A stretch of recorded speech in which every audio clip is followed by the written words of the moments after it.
On. We're live? Hey! Hi. Long time no see. Oh my God. Doing it live. Hi, everybody. It's been a long time, and it's nice to see all of you, or one of you. Hi. Here we are. We are picking up on session number 7 tonight for our Rising campaign, and we're excited to play. We've kind of had like a on-again, off-again thing, so we're back. Like power outages. You know. Okay. Dying. Hard times in the road corner. Wow. Yeah. Dying. Wow. All right, so let me get a few things rolling here, and then we're going to do a recap. We're going to jump into a recap. And of course, now is the time I decide to get a massive frog in my throat.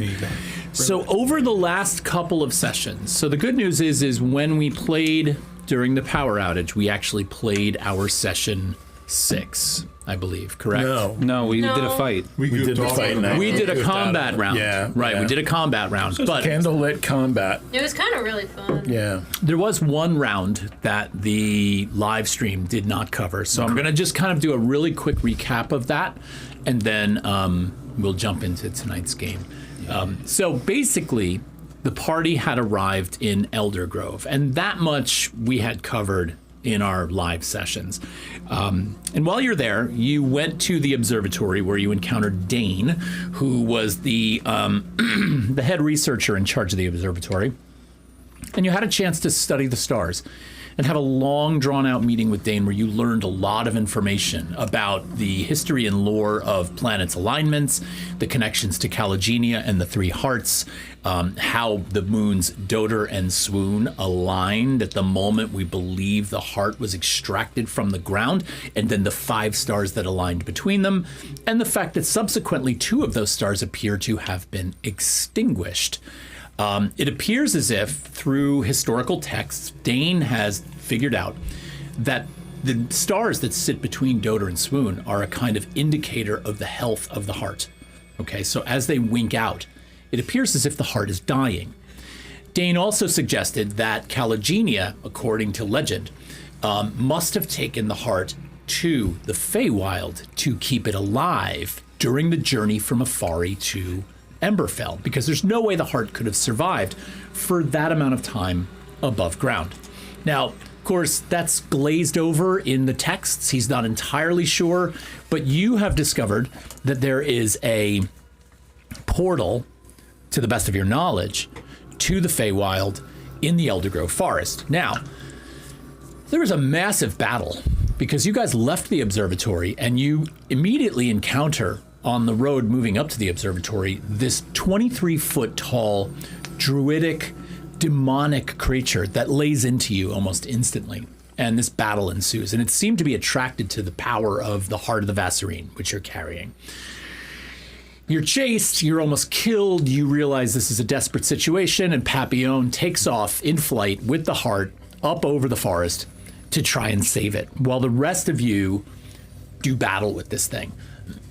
Now, you're not sure exactly how much damage you did to this entity, but after whittling it down for quite some time, with some help from Dane and a few of the other people in the observatory, it disappears. It sinks down through a hole, forming in the pavement almost as if it drops into another dimension, and it is gone. And you're left sort of like in the wreckage. A lot of people died in that battle. A lot of the people that evacuated the observatory were killed. And so right now... A lot of us were almost killed. Exactly. And without Papillon present, Papillon has taken off in flight. The rest of you are kind of standing there like in this smoldering wreckage. So that's... What questions are there? Because that's pretty much the coverage I can give you without going too deep in. So we're still by the observatory? Yes, Okay. you're on the main road that leads up the hill to the observatory. Did the fire in the observatory go? I was just going to say, you said smoldering wreckage, so has the fire gone out? Where's the observatory gone? Is the observatory gone? No, the observatory is not gone. I believe it was you who cast the fireball. No, it was the thing. It was the thing that was attacking us, Dane. It was the Dane thing. didn't attack us. No, you threw a fireball. Shh. What? You're not here I right didn't now. help. That's my Oh, We didn't. I don't know if I got this out at the end of the last session, but Dane was coming down the stairs in the observatory, and I was inside, and I said, Dane, this thing that was attacking us lit the observatory on fire. Can you help put it out? Right, which we'll just say for the sake of moving the story forward, it has been put out. I can't remember if this was resolved, not that episode or the... Cersei had asked if we could get sending stones. Did we get those? We were working on it. You were It was gonna working be the on it. next morning. So what happened is the assistant, Dane's assistant, was Right. going to look into getting you a set of sending stones. They were available for checkout at one of the research centers at the academy, but they had to be returned in 7 days. Yep. And you knew you'd have them for longer than that. Yep. So he's trying to get you a set. And now the place is on fire. We were essentially leaving the observatory to go sleep, and in the morning we were potentially getting the sending stones, and Dane was actually, I think, coming with us to help find the portal. I think. Yeah. Yeah, that was the plan. Yes. Yeah. And we got attacked. In medium, if that's even a word, I don't know if it is. Because I'm looking pretty low. I would love to just hit Cure Wounds on myself and maybe get a little bit of hit points back. So I'm going to do that. What does that look like? My Cure Wounds? Yeah. How do you do it? I mean, You're off in the woods, but I'll roleplay it out. I mean, I think Alecto kind of sheaths her swords and kind of, I mean, she's covered in wounds because I got bruised and beat to shit. So I think out from under her armor, there's this like little wisp of shadow that she kind of pulls and tugs at, and almost like she's stitching up wounds, kind of like weaves it across all of the different like bruises and cuts and scrapes and things. That was so weird. Get How many hit points were you down to after that battle? I was at 17 out of 53. Okay. And I am now. So. Where? I was at 14. 17, 18, 19, 20. yeah, you were the worst, I think. Well, because I ran up and I at Superman 25. punched him the first thing in the entire combat, and then he Of course. he took Because me why down. wouldn't you? He took Well, me down to like that's 1 what- HP. That's what set it off. Yeah. Why wouldn't he? Of course he would. He didn't even have to say that, and I knew that that's Rich what would was- happen. Like, Sorry, Papillon was like, I'm going to take this thing out, and we're all like, we're going to run. I did like fury blows, and I did like 40 points of damage, and then almost died I immediately. in will one say round. I did deal 73 points of damage in a single hit, and I'm quite proud of that. They've been talking Todd, about it all day. Todd. So I found the location. I of this really portal. like. Mark, you just got outed. I really like rogue. Wait, Time I've heard hold on, about I it. can't hear Rich. What? So I found the location of this portal. You said it was glowing some sort of purple energy in my vision. Yeah. So I'm noting that down directionally any way I can keep that in memory. Maybe it stays glowed like I'm in like a video game and it's a waypoint, whatever. Either way, I'm keeping track of where it is, and then I'm circling back to see if any of my friends are alive. That sounds good. You will notice that, you know, as you're sort of marking off the location, however you decide to sort of imprint this on your memory, as you're thinking about that, you're noticing that it does appear in that region where the purplish glow is coming from, that there's a clearing in the forest. Okay, so there's a ring of trees that purplish glow does emanate from. So just point that out So there's to a little yourself. landmark there. It seems like it. Okay. Yeah. You don't get much more than that because you're pretty high up and it is dark. Yeah, yeah. Todd, do you have a pencil I can borrow? Yeah. Imagine if I just didn't come back. I mean, I just gotta edit my hit just went points, to the so, portal myself. maybe pencil. It's dull. That's nice. You know, I'll make it work. mad. Thank you. All right, so Dane is there. The fire's been put out. What's the next move for the party? It is late. Yeah. How far is this? How many feet is this portal from where we are? It looks to be about 3 miles. We're tired. You flew for yeah. You flew for quite a period of time, and if you remember correctly, you went really high up, so you had Yeah. a fairly large view. Okay. Am I back with the group? We can say that you are. It's fine. I kind of land. We all made it. Please tell me you found something. As a matter of fact, I did. And then I kind of like pull out my notebook, and then I have like a really beautiful, well crafted drawing. Can you roll for it actually? Because I feel like it I'm would an be artist. that It's in my blood. You went on the roll for the quality of his drawing? great. Yeah, I do. I really do. Because I want it to be like scratch marks, like chickens, like stick figure. Yeah, go for it. Honestly, I'm kind of Make it into happen. this. Picasso. Oh my god. Yeah, Picasso. What's can I? Can it be sleight of hand? No. I'm drawing. What would it be then? It's performance. Performance. That's a 3. That's gonna be an 8. An 8? Yeah. Well, It's, you as the artist feel that it is more than beautiful. You have a lot of confidence in your work. But I would say that it's probably not something that's getting hung on the fridge anytime Well, soon. here, let's be real here, guys. I was very scared. I was up in the air drawing this. It's Okay, what are we looking at? This is a map to the portal. I found the portal. I kind of like this beautiful heart in front of me pointed me in the direction I needed to go. And I found the portal. Fruits. Give it to me. I think it's quite safe with me at the moment. Trust me, I give am the one it. who can fly. In this group, I am the one who can fly. So I think that we should leave it in my care. I am quick. I am smart. I'm Have fun exploding. dexterous. I don't think that Keep one it- person should have it for too long if what I've heard about explosions is true. No, I just think that we should get to the portal, and then I can trade it off or whatever. But I just right here, right now, it's I'm fine with it if you can fly. a little stressful. It makes You sense. do just like yeah. to fly off and just. Literally never leave the group. I am just above looking. You should be happy you that disappear. I have eyes in the sky. Eyes in the sky. He doesn't like to fight. It makes sense. Okay.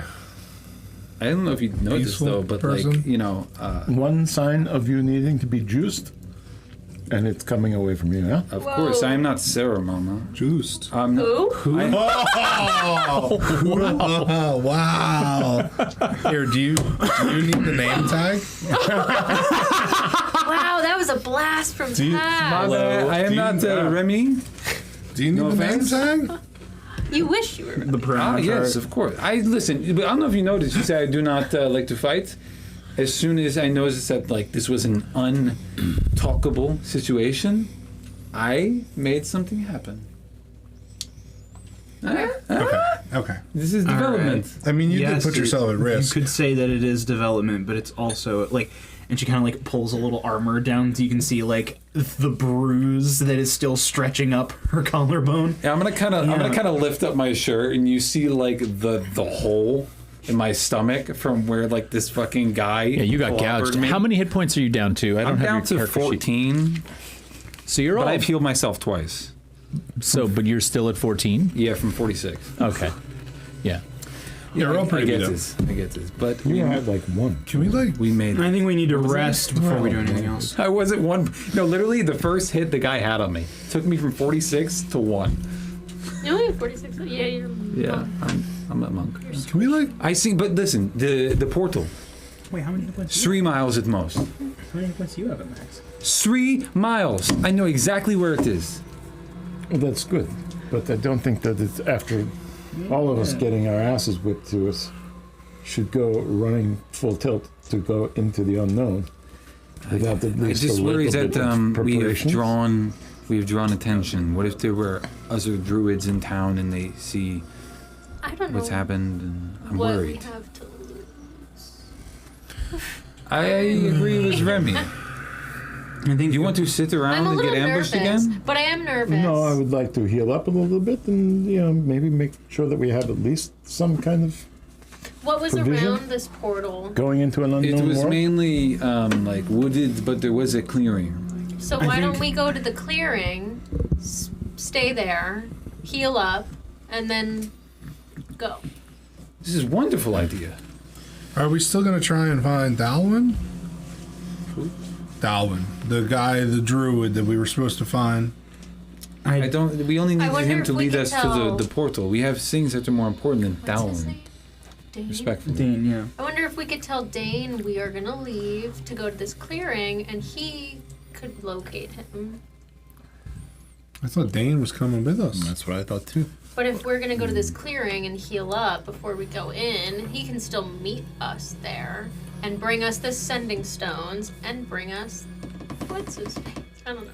Or maybe we go find the guy that was going to give us the sending stones and stay with him quietly wherever he is, away from this loud noise for the night, get the sending stones, and then leave.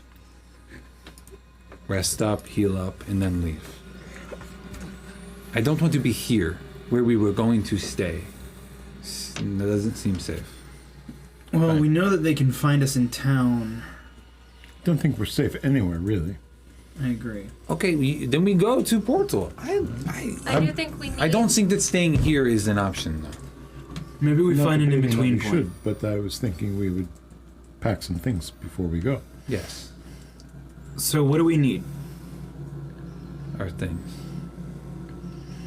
Things? I don't know. Where are we going? We're going to a crazy world. Crazy dimension.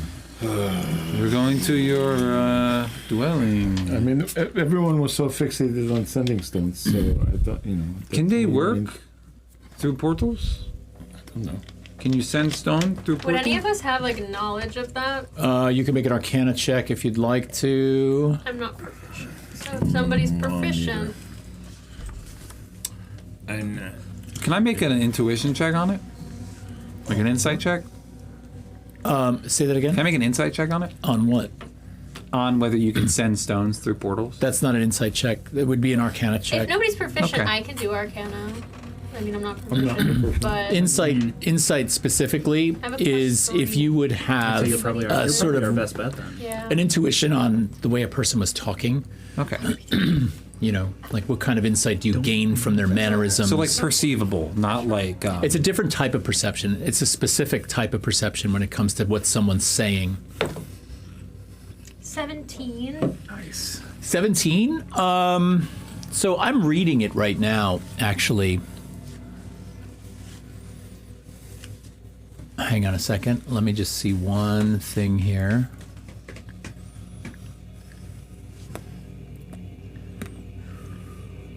It's really specifically about the... Hang on a minute. Yeah, to other planes it does work. Oh, Oh, weird. neat. Yes, you can send the message across any distance and even to other planes of existence. But if the target is on a different plane than you, there is a 5% chance that the message doesn't arrive. You know if the delivery fails. So we can do like a rolled thing. Yeah, you'd roll a D100, and we would either specify that 95 to 100 failed or 0 to 5. 0 to 5. Well, it would be 1 to 5. Who are we about to talk to, anyway? It was to keep us in contact with this, the observatory. The observatory guy, in Yeah. case the stars change. Yeah. Because Probably we a good won't idea. see the stars. Right? Would we see the star? Well, I don't know. But You would can see know. the stars right now. No, in the other dimension. In the Feywild. Would it be the same sky? That's a good Yeah, question. You would know. Can you see stars know. in the Fae? DM, can I see the stars in the day? You can.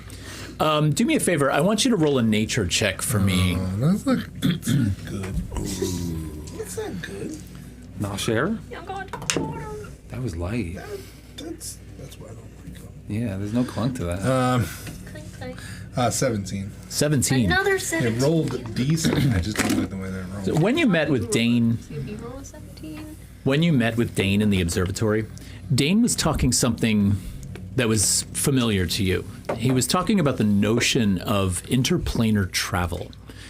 Now, interplanar travel inside of our world that we are in now is not like you're used to in terms of other, let's just say, we'll break game for a second. We're not utilizing interplanar travel in this game like it would normally be used in 5e. Okay? So, how does interplanar travel work? And Dane was trying to sort of give you a little bit of knowledge about this, and this is familiar to you because you're the only person in this party who has existed in both planes. And the way it works is this. there are other planes of existence, but anyone on the material plane that is a native to the material plane does not have the biological makeup in terms of their perceptual awareness to see it. So it is more than just stepping through a portal. You must alter your perceptual awareness on a level that is at the biological in order to even be able to see it. So if you were to pass through a portal to another plane and not have altered your perceptual abilities, you would sit in a void. There would be nothing to see. So it's just sort of like this idea that in the multiverse, every dimensional plane is all around us, but we only have the perceptual awareness to perceive of this one, right? Through it's fucked. Now, that's not to say that there is not a way available to do this, but this was one of the reasons that Dane said you need to find Thalwyn. Oh, shit. So we can't just go for the portal. Motherfucker. I figured I'd nip this conversation in the bud a little bit, so... Where the fuck is that one? Oh, that guy in the Lost forest in the we're fire. looking for. Forest. Oh, all right. We're going to the forest. Should we? Maybe we... What's... Is Dane still with us? Dane is still with you, yes. Go to find Thalwyn, get stones, then leave. Get stones, find Dalwyn, leave. Okay. I like the sound of that. Stones in the morning, so sleep. Yes, sleep somewhere. Yeah. I only need 4 hours of. Me too. Well, I mean, I can retain Me 3. consciousness. All the people. Well, I do it. Through it's sleeping in. Go fuck yourselves. I can. I have a hole in my head. I can. How do we feel about me holding onto the heart? Because I don't need to sleep. I'll retain consciousness while I rest. I'll take watch. Yeah, that's fine. Remy's not touching it. What happened, Remy? Does the heart say anything about this? Remy's got. Does the heart say anything about this? Yeah. Are you trying to sort of tap into I'm the not heart's tapping in. I'm just saying, you know, as I've been tapped. Make him is it tap saying? in. Finding out Make if him the tap fucking in thing has and get favorites. another con point. Tap Well, my heart. so Okay. one thing, Remy, that blow up. Peel it back, touch it. Remy, said one you thing wanted that to blow up? Papillon did that you did not do Oh boy. Okay. was Papillon attempted to utilize the power of the heart, to channel the power of the heart, to give him further sight, to be able to find the portal in the distance. And so he did, in fact, succeed on his con save and gain a con point just like you did, but for a different reason. Now, the structure that Thrud had built to sort of contain the heart and hopefully protect the bearer from all of the power that this thing possesses was sort of penetrated by that act. So does the heart say anything? The heart is saying a lot of things right now. You can hear the heart in your head. The problem, that's disgusting. The problem is this. The voices that are sort of existent inside of the heart are all of those that are utilized in this mycelial network all at once. So the voices are so numerous, they almost sound like white noise to you right now. Being able to flesh those out and filter them such that you could hear them specifically requires more understanding of this thing than you have. Okay, so the heart isn't like saying, "Hold on to me, Oh my god. let someone take me." Well, you do feel a momentary sense of power when you had that con boost from utilizing that power. I will say that you would naturally be reluctant to give it up. All right. Let's find a place to sleep. Very well. Can we sleep in the observatory? Ooh. Dane says, yeah, you could. We've had a lot happen here tonight. I would actually prefer it if I had a little bit of armed assistance here. Oh, It's a good idea. as everybody's I- bleeding out. I only need 4 hours of conscious rest in order to get to the same level that these folks will be after 8 hours of sleep. So I can watch over the heart and keep an eye out if need be.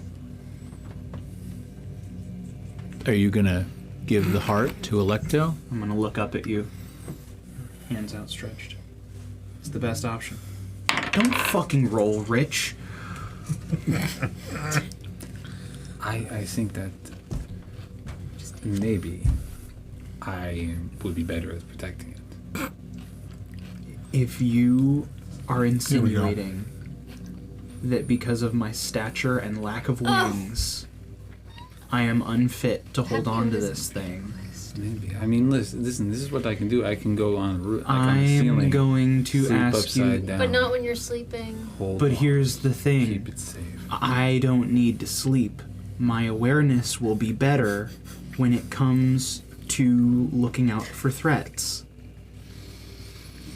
What is the I think you group should give think it. about this? Give Give it to them. Oh, I'm a neutral party, but Switzerland over there. He thinks that I should keep the heart. So I didn't say that. So I didn't say that. that's what No, I didn't say that. That's what I Give heard. it. While they're arguing, can I Neutral try and party does not snatch it mean that with they a said sleight yes. of hand check? Majority rules. Well, I don't know if it'd be sleight of let's hand. let's kind of think about this. Sleight of hand is typically something that is sort of Yeah. this is a larger object. Yeah, that's a good point. Yes, it's not like pickpocketing. It'd be like grabbing something the size of Over this. You can get it back So are when you you're saying? awake. Are you saying that like during just for the night. during the day? Yeah. Okay. Yeah, All right. while you're Here, asleep. understandable. I have I'm I glad have we the got box. there. It's like the size of my forearm.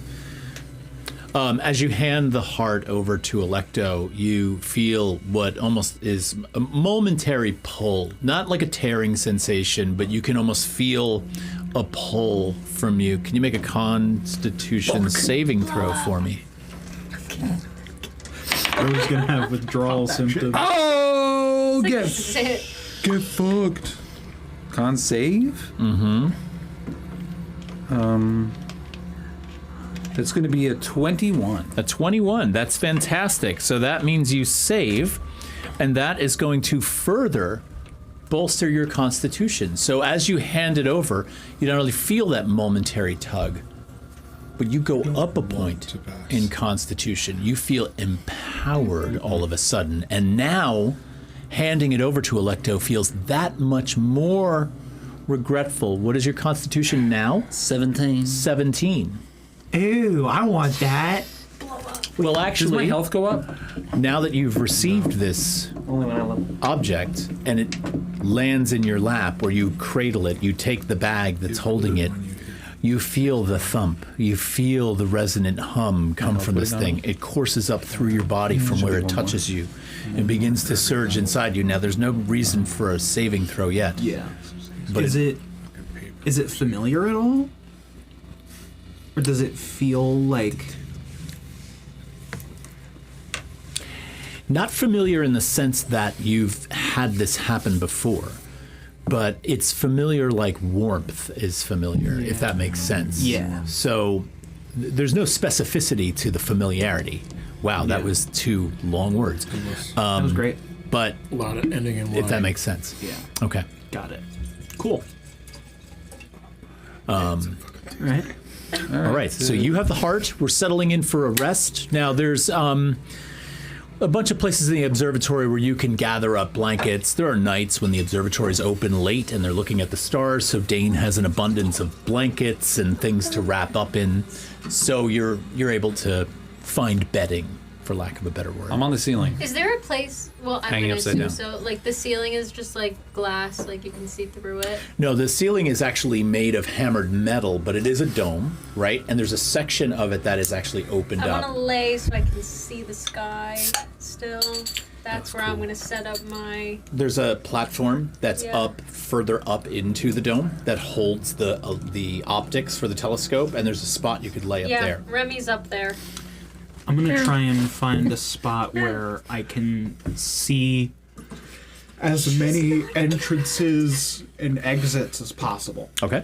And then I'm gonna kind of like Jesus Christ. I'll hunker down up against like a wall or pillar or something, just crisscross applesauce, and I'll have the heart there, and I'm just kind of like looking out. Okay. Is Dane still with us? Dane is gonna stay. Yeah, so Dane's around. Third pulls Dane over to the side. Mm-hmm. Do you have any workshops in this institution of higher learning? What kind of workshops? It's a research institution, so maybe. Some type of metallurgical studies, perhaps? As a matter of fact, we do. I'm thinking it might be time for me to refine the crude work that I did in the field to protect our seed. If you could maybe direct me or connect me with someone that might have either more lead sheathing or something that's still malleable and easy to work that I can encapsulate a little bit more to protect our peoples. There's a professor here of fine craft, actually, that might suit you. And the nice thing about it being the institution that it is, we have a whole library of materials that are available for research purposes, crafting purposes, lessons and demonstrations. And they're usually available to people on campus. Professor's name is Lersha. Lersha. If you travel down the Observatory Road, back onto the main academic campus, you'll come to an intersection. You had turned right to come up here. At that intersection, make a right. Third building on your left-hand side, you will notice has a much more robust stone-like facade. It's going to be in that building. You can't miss it. Through the sleeves. You leave? Yeah. Okay. Okay. Makes her way down to Lersha.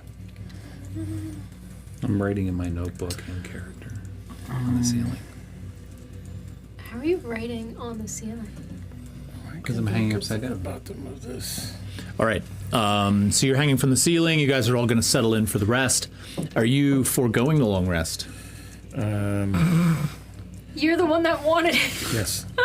But I'm willing to work through the night to... Oh my god. What? Dude, Remember exhaustion Let him go. points exist. Let him go. I don't need to be there forever. I'm quite skilled in working malleable metals. But I might need an hour or two. All right. So the rest of you settle in. Brandmorn, is there anything you're doing? I haven't heard from you. So I was actually going to, because myself and Electo have the same sleep schedule. I just wanted to keep an eye out.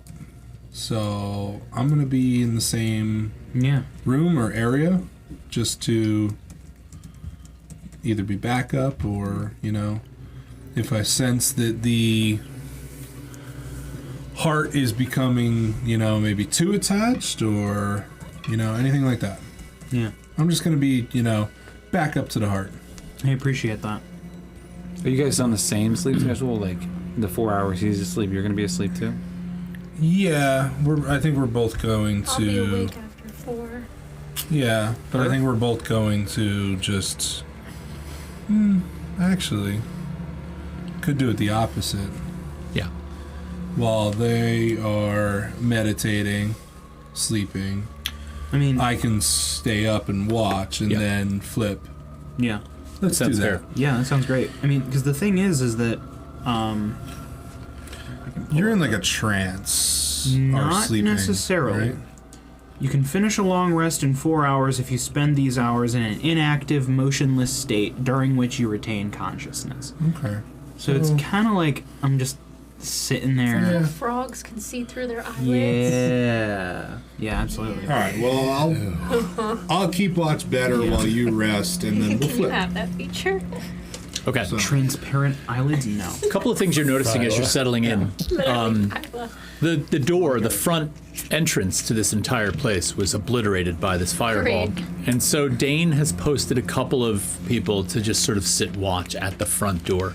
One of them is actually an Elder Grove town guard, and the other one is one of the members, one of the administrative members of the observatory. So they've settled in a couple of chairs at the front. The rest of you begin to settle down. I would love if I could. I'm gonna cast guidance on myself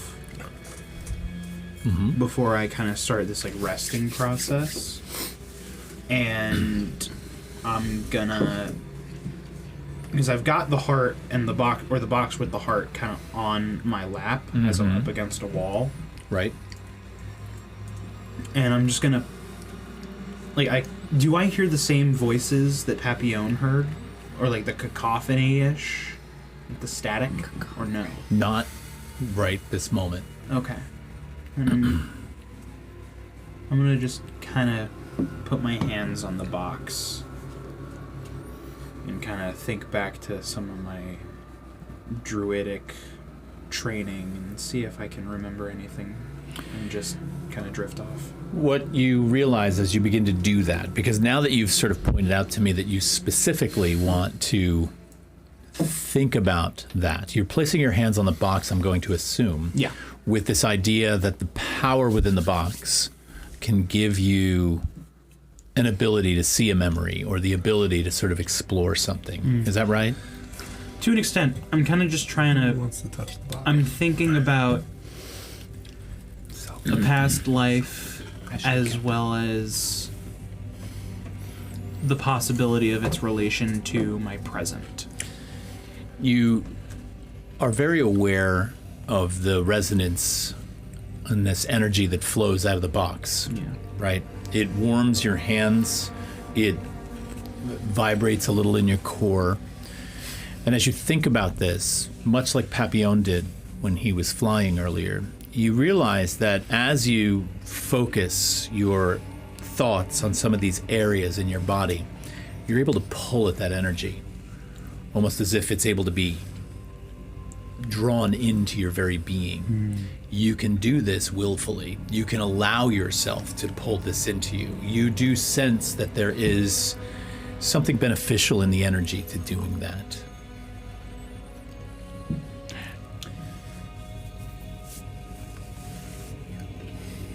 Tiny tendrils of shadow, not too dissimilar to a jellyfish's tendrils, kind of emerge from Electo's sleeves and just connect to the lid of the box. Nice. And I'm gonna possibly take something in. Papillon, when you were flying This earlier, shit. And you're watching out for this shit, and you're letting it happen. That's crazy. when you were flying last time and you decided to draw upon the power, what kind of a check did we do? It was not the Constitution saving throw. I think we did a straight D20 roll. Was that right? Yeah. I think it It was. might It have was been. that or some sort of navigation roll. Or was it wisdom? It wasn't wisdom. It might have been wisdom. You think? I think it might have been wisdom. It might have been. Yeah. All right, so do me a favor. Yeah. I want you to make a wisdom check with advantage. Okay. The advantage is coming from the power within this thing that you've tapped into. Okay. Where's my other big D20? Here it is. I got a big one. Easy now. Good boy. Easy. And I did guide myself. Can I take advantage of that? Absolutely. I Please. will do so. Is that what is that for your D6? D4. D4. If I can find one. And I did. Okay. That is going to be a 16. Okay. You feel these tendrils that sort of spore out of your arms, out from under your garments, attached to the box, and you feel this emanation begin to surge through you. You're actually able to, almost like a knob, tune the focus on the clarity of these memories. You're able to sort of see certain things pass by you very quickly, and as they pass by you, you're able to sort of focus on them and they come back into view. So it's almost like the timeline's whirring by, the timeline of your memory whirs by, and you're able to sort of slow it, look, clarify. You see Breck for a moment, which is surprising to you because this is not something you expected to tap into. As you spot the visage of Breck, you feel the energy surge up from the box. And Breck looks at you for a moment, and you kind of make eye contact through this memory. You're out right now, or are you awake? You said you were flipping. So you were... I was awake. Because you're in a trance. Yeah. Roll a perception check for me. So this is happening, and as you make eye contact with Breck momentarily, Breck looks at you and says, "That's odd. I never left. Oh. I only moved sideways. And he's gone, and all of a sudden the memory line starts going by you again, and things are very fast, right? Forgive me, but tell me your partner's name, the one that... Bela. Bela. There are lots of images of Bela that swim by in all of this. A variety of different emotions you're sort of sensing. And what'd you roll? Dirty 20. A dirty 20. Electo's sort of trance-like state is usually, correct me if I'm wrong here, usually like the frog that can see through its eyelids. Yeah. Are your eyes typically closed in the trance-like state? No, they're open. They're open, Yeah. and this is what I was hoping for. They've explained that before. Not only are Electo's eyes open, you typically see Electo's pupils and the irises of their eyes. They've gone milk white. Weird. Oh, shit. And Oh, so shit. there's like this real heavy duty, if this is the typical trance-like state for Electo, it is far different than what you're used to seeing in the few times you've encountered I this. have a question. Yeah. I know I'm asleep, but this is anything that's happening similar to what happened with Remy when Remy would meditate that Bran would recognize? Also, there's black tendrils. Because Bran saw smoking me things. meditating with That's my the rock. Well, the heart. So I'm wondering if there's any similarities. Probably to some degree because there's a deeper state of Okay. trance here. How long So has this been going? how long? You notice it almost instantly.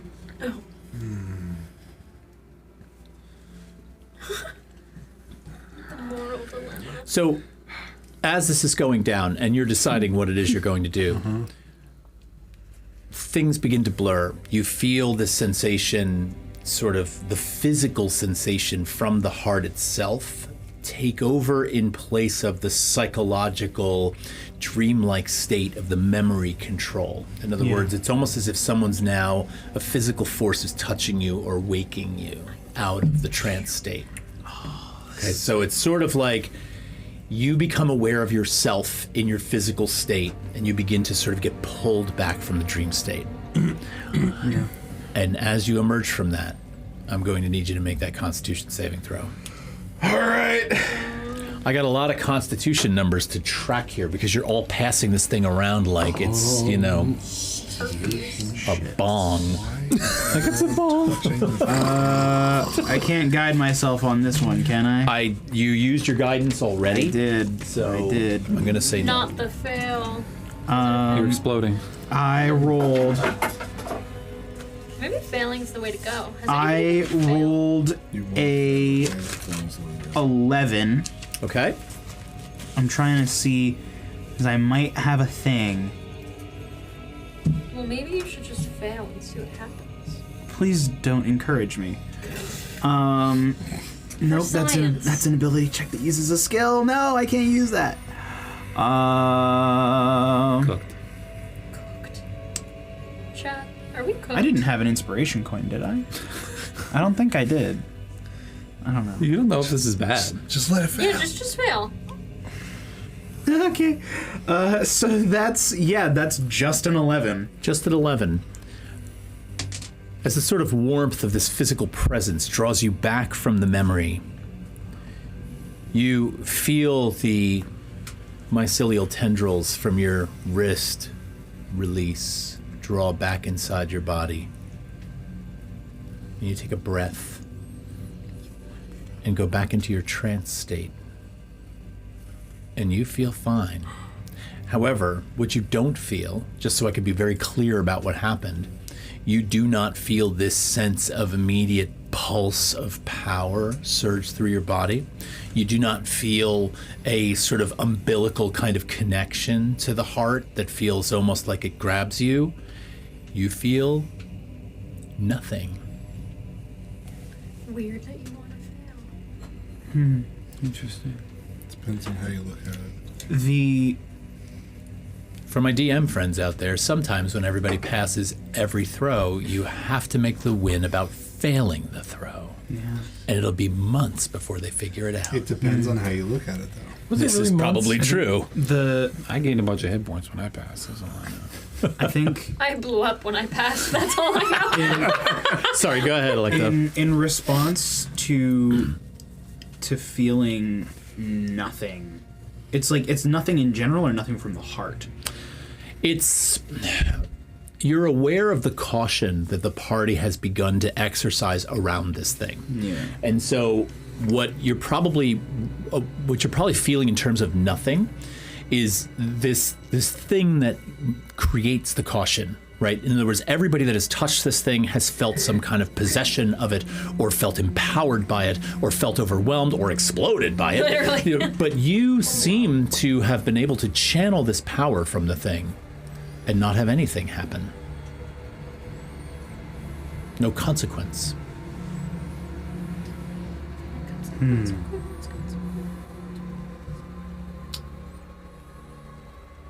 Electo kind of like... There is this small... As she kind of continues with her trance, there is this small kind of shadowy bead that forms at the edge of her index finger that kind of just rolls and passes in between her fingers. Kind of like a sleepy time fidget through the whole 4 hours. Nice. Are the eyes back to normal now? Yes. You're Creepy as actually fuck that they're open. but- you're actually observing this only for a few seconds. Okay. You see Electo's eyes. When you notice, you see them as milk white, but then only maybe 5 or 6 seconds later, they roll back down from up in their head.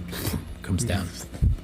All right, I took notice of it. I'm not going to do anything currently. I'm just going to maintain my watch. And So for the sake of time, can I have either one? Actually, you're the awake one. I'm the awake one, really keeping. Roll a d20 for me. Hit it. Hit it. He's back, baby.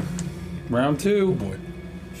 5. A 5. Oh, Am I supposed to add anything to that? No, there's nothing added to that, and you have an Building- uneventful. You have an Yes. uneventful watch. okay. I was gonna say the fire comes up again. That's fine. Like, I'm gonna mark down taking the benefits of a The long little rest. Yep. embers. You get the benefits of the long rest. You are now going to so swap. at the 4 hours. So as Electo comes out of their trance, so you know, I noticed something weird. Yeah. You know, it's creepy that you kind of meditate / sleep or whatever with your eyes open. I usually close mine when I'm resting. It's kind of creepy, but Sorry about it's that. all right. But at one point, for a brief period of time, your eyes went like white. It was weird. I think I sort of subconsciously tried to connect with it, I think. Okay. But I don't necessarily feel like it had a more lasting impact. I mean, Papillon seemed really, really keen on it's making him more powerful, and it's like this boon that he doesn't want to part with. Remy got overflowed We know what with happened power. with Remy. Yeah. I don't feel anything. Okay. There's it doesn't feel like a blockage per se, but it's just it's a strange disconnect. I don't know if it's got anything to do with the fact that I died or not, but You have a weird connection to this exactly world. and I don't exactly know where this, and she refers to the shadow spooling out from her sleeve. I don't exactly know what the whole deal with this is yet. Okay. But I think if I'm the one that can stay disconnected from it, as much as I love the guy, I don't know if we should give it back to Papillon. It's treason. freezing. Well, You're not here. there's you're asleep on the ceiling. I think. The drool puddle is dripping down from the Probably ceiling. right near Right next to the Remy. guano puddle. Oh, that's right. yeah, You shit while you sleep. Okay. I don't know. I think. Ew. Watery We've shit. seen. I'm gonna just run down you. I have only had a brief interaction with it. So, and I've never tried to force myself onto it.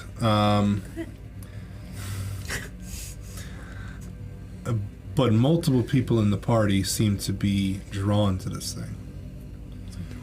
So, Yeah. we need to be careful. Do me a favor and give me one more history check. Let's go with the black one this time. That's a 9. A 9? The reason I asked is because you're curious about the emanating sort of material from Electo's arms? It's kind of like. It's this weird, ever present, shadowy mist. And for some reason, it takes more effect when she's wounded. It's not like. It's not like it's always there. And can you describe it visually? Yeah, it's kind of like when you see like a fog machine that's slowly running out of power. Like it's not large plumes of a mist or a thick fog. It's kind of it's thinner wisps of a dark, almost viscous presence on the air. Okay. And that's how you see it. Yeah. And that's how Remy sees it, and Papillon sees it, and Thrud sees it, and Dane sees it. Yeah. But not how you see it. Oh my god, oh my god. Because one of the things you're noticing in this is there almost appears to be as if sunlight catches dust particles in an old library. There are these tiny little red little flecks of what appear to be like electrical red inside of that space, which was something that she left out of her description, but you clearly see. Now, you're not sure, I will say this, based on the 9 that was rolled for your history check, you don't make that delineation, right? This is what you see, and then the rest of the party sees what Electo described. So you should just know that. Okay. That's fucking cool. Okay. All right. Well, then Had I a history just, check been higher, he'd know why. I just say let's just be careful around this thing. I agree. There is one thing that I'm curious about. I had a little vision-ish. And there was a drow.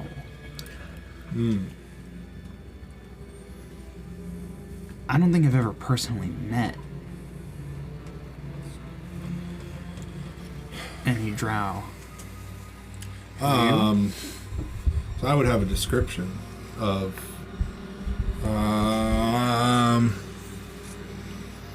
can I pop a minor illusion of Oh Breck? my gosh, By all that's means. so good. Because that's the only drow that, I mean, at least in our party, that we would have come across. So I'll just, I'll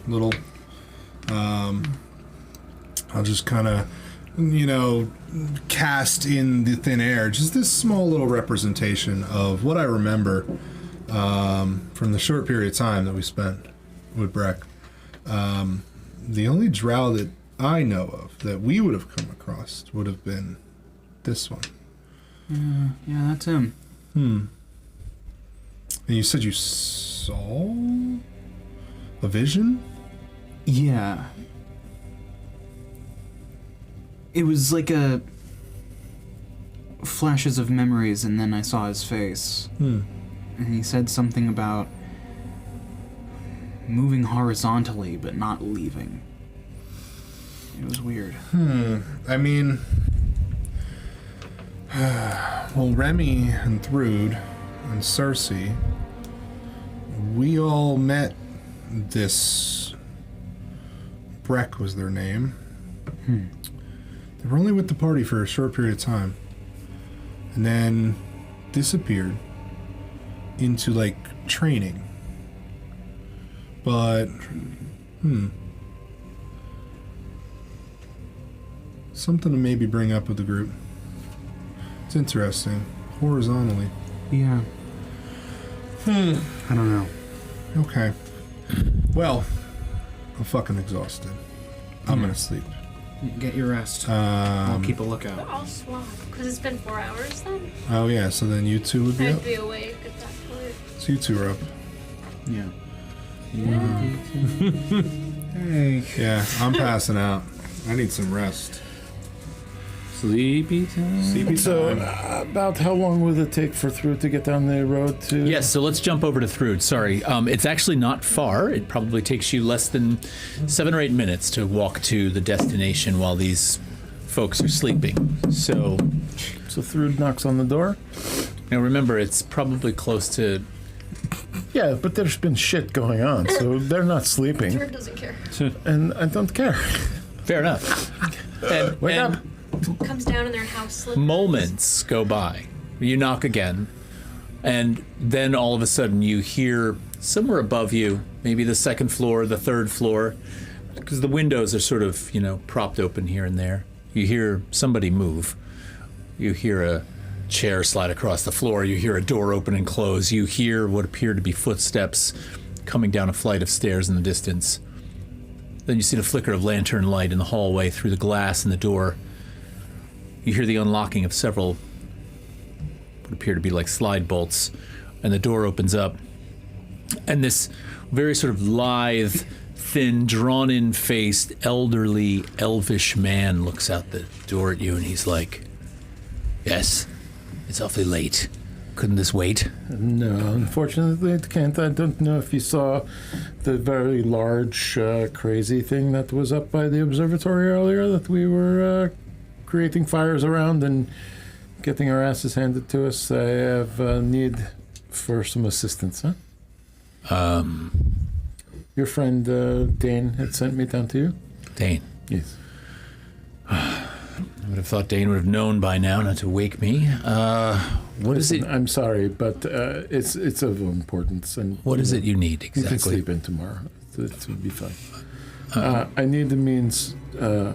First off, I need a space to work. But let's say I have a very powerful thing that needs to be encapsulated further than it already has been. How big is this thing? It's roughly a large football CD size. What's a football? A thing. It's oblong. You describe it It's a seed. with your it's hands. a giant seed. Seed. Bean. Big bean. A It's a legume. large It's a legume. What do you need to encapsulate it in? Well, currently it's wrapped in lead, and it was quite crude. I'm needing a means of protecting my party, my group of friends with it. It's quite powerful, quite seductive. We don't know exactly all of its powerful You're giving a properties. little bit too much tea right It's now. telling him exactly what it is. Yes, sure, but he's a smart guy. You're not tired, even it's there, okay. so whatever. What I would like to do is perhaps see what you have in your inventory. Maybe I can create a new You need a forge. alloy. Yes, I do. We have a library of materials. Have you? Some things that you might be interested in, some experimental things. Yes. I forgive me, I understand that Dane sent you, and I'm sure given the hour and Dane's sort of lack of judgment in sending you at this hour, I'm assuming this is of some sort of importance. Let me assure you, it is a very important and very noble cause, my friend. Well, all I hope is that Dane's got the budget left over for this academic year to compensate me for the materials that you take. But sure, come on in. Kind of leans over, opens the door, steps back, and you step into the hallway. He kind of like reaches out, flint and steel, strikes up one of the lanterns on the wall, and the hall begins to softly illuminate. And he's like, head down the hall to the end, turn left, second door on the right, it's open, it's the forge. I'll assume you know how to get things started after poking around a bit. I'm gonna go upstairs, get the keys to the material library, get the forge started if you can, and then I'll come down and show you what we've got. Very good. I do appreciate your accommodations. Yeah, it's fine. And he And just let me tell you that I don't usually tell people I appreciate them, so it's a big thing. And 3 walks away. oh, that's great. And he walks up the stairs. He doesn't give a Made fuck. my nine. Okay, so Lursha's gone for a few minutes. You head down the hallway. You turn left, second door on the right, and here is a fairly well-equipped, beautiful workshop setup. It's actually one of the nicer ones you've seen. Even back at Great Balls of Fire at Mandrake the Black's place in North Veritas that you remember so well, which was a very well-off situation. This is almost a little bit better. You've got a nice, healthy, open, completely round forge with a center chimney that rises up in the room. It's accessible from 360 degrees, right? Piped into that are 3 beautiful metallic piping systems that obviously vent this thing and fuel it with air. There are several foot pedals around this before. Intuitively, you realize that by opening one of those, it actually begins to draw down through the coals in the center and just like really heat them up. So you wind up with a really nice scenario here, and you're kind of in your glory a little bit. There's racks of tools. There are all kinds of buckets on wheeled carts of ingots of all different types. So, you're seeing different grades of bronze and brass, copper, steel, iron ore, some alloys you've never seen. Nothing precious, but it's an academic institution, and these things are probably locked up anyway. The room is empty for the most part, and the decor is relatively, basic, because this is about function. Lursha comes around the corner in a few minutes with a set of keys, and you've already figured out that by number 1, you're able to get down in there with some ignition, get it started. You open a valve on one of these pipes, and you can see just enough air drawing in that the fire is beginning to build. So you've got it primed, and it's running. Lursha comes and he's like, all right, you know what you're doing. Come with me, we'll head over to the materials library. And so you leave the room and continue down the hall that you started down. 2 further doors down on the right-hand side, there's a double set of doors arched at the top, beautiful ornate woodwork. He opens them up, and immediately you just see, not a library in the sense that you'd find for books, but a library similarly in that there are aisles, right? And the aisles are divided by these large wooden sets of shelves. And on them appear to be either in ingot form or in sheet form or in rod form, different sets of materials stacked, categorized. And below each one are these little sets of accession numbers. So Lursha comes in and he starts walking down the aisle. You're just kind of following along. And he says, any material that you find, the accession number below is going to lead you to a bin in the back. The bin is going to be there for samples. So if you need to melt down your own ingot, you can require a small amount. If you require larger amounts than that, you're going to have to go to the storeroom. That's one room past this one. You're going to have to dig into the larger bin selection. So it's basically a mirror image of this, but on a larger scale. You're welcome to help yourself to things, but if you could just please keep track of the quantities. He's like, now. And he's kind of like looking up on the shelves, and then he shakes his head and he kind of looks down here, and then he turns around and then he walks around to the next aisle. And it's not long before he finds what almost appears to be a sheet of lead like you've worked with in the past, right? But as he pulls it off the shelf, it almost falls away from his hand like a fabric, which is very strange because typically, even though lead can be bent easily, this moves as if it's a weave. And so you're immediately drawn into this when you look closer at it. And you can see in the sheet of material an extremely intricate system of rings. Not like chainmail, right? joined in a much closer fashion. They overlap each other, almost like poker chips that have all slid and kind of now have that like layered effect, Feathered right? domino situation. Like exactly, like fallen dominoes all stacked, but then somehow forged together to retain that there's a fine kerf in there that you can see. Yeah, I know, you're getting all like Thrud rubby, is, right? rubbing on her armor and giving a little tinkle, tinkle, Not the tinkle. rubby. Tickle, tickle. Oh my god. This is an experimental lead fabric that we've been working with. The idea behind this is that we would actually be able to line organic shaped pieces of architecture for protection from things. There are reasons to have this in the various labs where arcane energy needs to be blocked off. So we're looking at this as a kind of insulation or shield. And it sounds like it might work for your purposes. Now, this is a 12-inch by 12-inch sheet for, research purposes. You're only going to find more of that over here in the main library. If you head down to the materials room, you're going to find this by the roll. So you're able to cut that off the roll. Just gonna steal Through it. is just like Steal it and not document it. It's low temperature metal, so you're not going to have to heat the forge for very long to get this to work with you, but fire away with it. And if you discover anything, let me know. I'm going back to bed now. Before you do, I'm curious. You seem very well educated in many of the metallurgical properties that are rare and experimental. Have you ever come across a metal that is only workable during certain phases of the moon? Of course. So you're familiar with Lorterite? Kind of like looks around on the shelf for a minute, and he's like, weaves you, goes down 3 aisles, turns the corner, and now what you have before you, instead of just shelves with stacks of ingots on them, there are these wooden, what almost appear to be like serving trays, and they're now stacked up, and he kind of like looks through the accession numbers, and he pulls one out, and he lays it down on there's a little table there. There's like all these areas where you can take these and put them down in front of you. Into the bottom of the tray are all these little embossed grooves, and in each groove there is a small, thin metal bar of laterite in there. There's got to be 40 of them in this thing. And he's like, this. Yes. Of course. Have you ever combined this with malts? We have. And what have you found with that?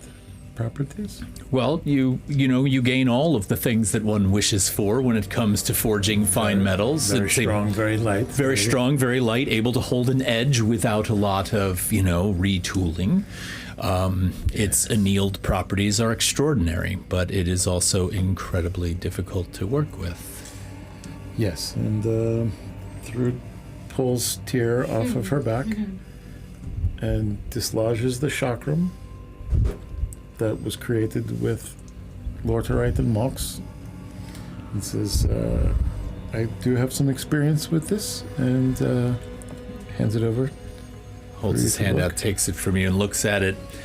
There is light in the library automatically. They leave the lanterns on for research purposes, and he holds it against the light a little bit, looks at you for a moment, almost admirably, and says, tell me your name again. Thrud Volander. Volander. The name's for... You might have heard of my grandfather, Vader Volander. Something in the research text that kind of, I remember. Not familiar 100%, but it does ring a bell. If you ever decide, Thrud Volander, that your adventuring days are coming to an end and you'd like a position perhaps teaching brilliant young students how to manipulate these materials, I would be more than happy to write your letter of recommendation just based on this. Well, that's very kind of you. Appreciate that, but I'm not very good with people. They kind of annoy me. I have little patience for people who can't learn anything. But anyway, I would like to Time is of the essence, obviously, at this point, and I need you to understand that I want to By all create means. something that will help protect my friends and myself. This chain, this lovely lead lining.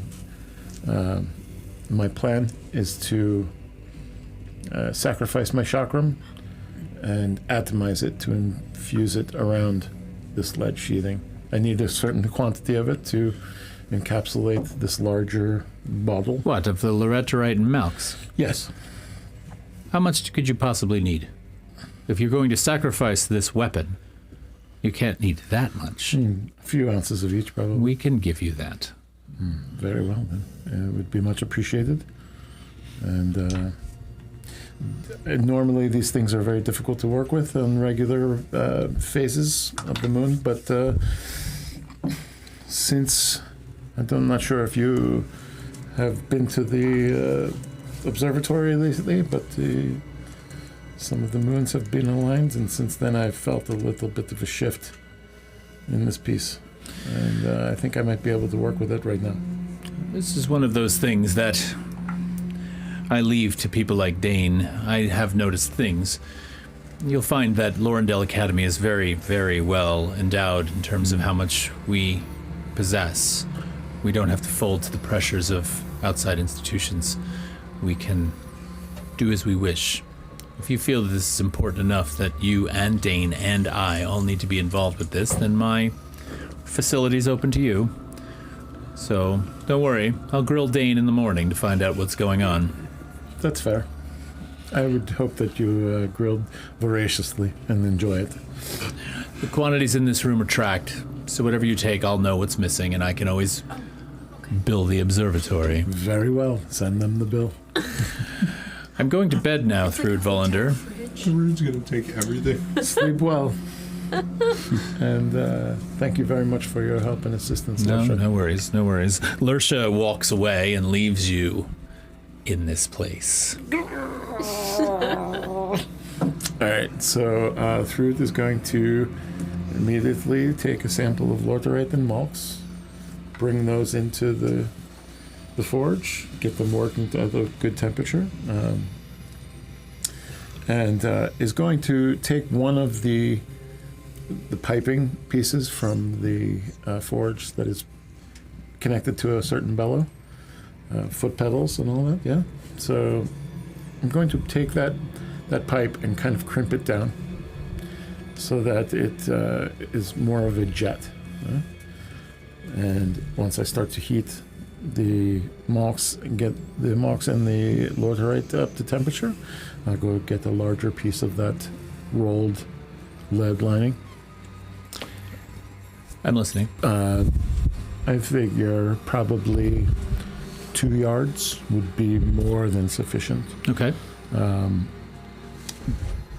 Thrud looks around the forge and sees some chains hanging from the ceiling. Suspends a nice rod between them above the forge so that she can hang the lead chainmail over. The forge is not at a very high temperature right now. Just a real quick detail. When you go to cut the material from the roll, when you pull out your 2 yards, there's actually an arcane shear that when you grab it, it illuminates to this blue-purple color, and you hold it up, and you're able to just cut across it like a scissor through paper, and it falls to the floor. Plasma cutter. It's like a plasma cutter. Amazing. Thrud licks the plasma cutter after she cuts the piece. She says, "This is I got to roll an attack roll. This is beautiful." I'll take a point of damage for that. You're That's going to take fine. more than that.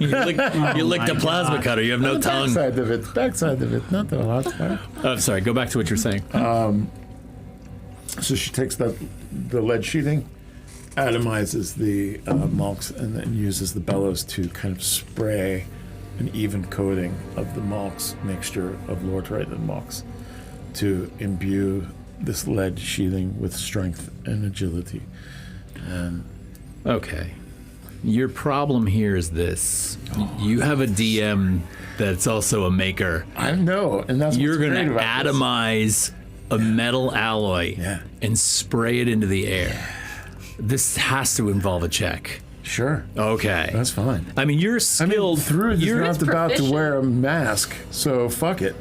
well. I'm not necessarily worried about the health implications. I'm worried about. Oh, you should be. Well, yeah, of OSHA. course, you're not worried about it. But I think just the technical complications of what could happen here. So I will say, let's give it a whirl. Give me a, gosh, what would the check be here? I mean, to think about how one would have to do this, right? A crucible. Mm-hmm. Right? Rigging the crucible in a manner to keep it hot, but not too hot to melt the lead. Right? Yeah. The lead would have to be brought to temperature, but still able to hold its shape. And then the crucible, so it's almost like if the forge is in the center of the area, the lead is on the far edge of the area, staying at heat in the temp. The crucible is over the hotter portion of the forge, closer to the vent. And through a series of heavy pumping and pouring that crucible out, we're creating a means of atomizing. So you're pouring this liquid metal into the crimped portion of the air that's... Like, so there's the vent pipe that Yeah. was funneling air into the forge, Yeah. right? Connected to the bellows, pedaled, pumping the pedal, and then that pipe has been crimped down, right, to create much more of a pressurized nozzle area. Okay. I'm going to allow you to roll a... Say, as a means of collection, there's a second crucible nestled in the forge, so it is hot, and as I'm pouring, whatever is not being atomized is being caught in the second vessel. Okay. So you're actually saving the material. Yeah. All right. So I'll say this. I'm going to allow you to pick between dexterity, because I think the skill check on this is really going to be about how you manipulate your hands. So I'll let you go either dexterity. I will let you go wisdom, because I think there's also a mental component to this, right? Or I will let you take the bonuses of dexterity and wisdom, add them together and divide by 2, and just use that on a general check. That's like, this is next level. You should say what you just said to me. No. because that- Wait, so were we talking about hungry. a check or a saving throw? It's a check. Okay. Yeah, it's a check. This music is. I think It's ambient. I will go with the wisdom. Wisdom it is. So go ahead and make a wisdom check as you begin to make this happen. I have the DC in mind. Do you want me to tell you what the DC is? No, Okay. Oh, Jesus Christ. it's metal. I'm scared.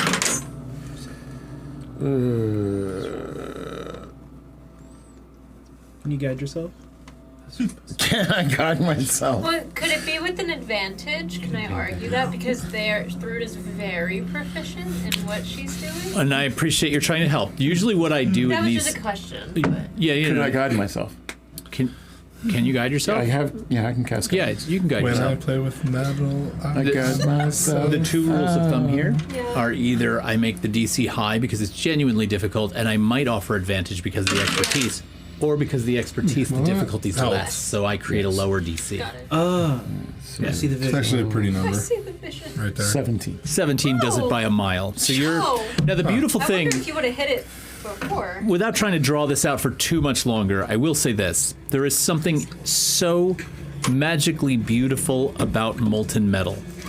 And molten metal is beautiful depending on the metal. It's beautiful for different reasons, right? This alloy that you're spraying has that mercury-like metallic sheen, but now it's airborne. And so it's almost like you're spraying pure magic over this thing. Spraying pure magic all over. God damn. Wow. Yeah, let's turn that into that. The worst is what we're saying. Wow. Giggling about this for the last 5 minutes. Anyway, You can utter gonna that say it sentence if in my Adam's not presence gonna say without it. me turning it that way. well, yeah. I want to.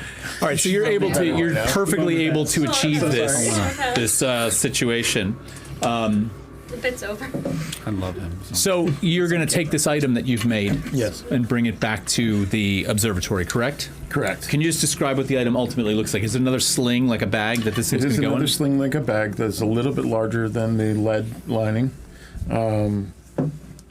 And it also has a two rounded D-rings at the ends of it. So it's again, it's this oblong kind of pouch that looks like a baby sling, essentially. Right? And I found some chain that I liked in the sample area. Maybe something titanium or something really nice. Fuck it, it's Dane's budget. Yeah, hit it. Tell me what it is.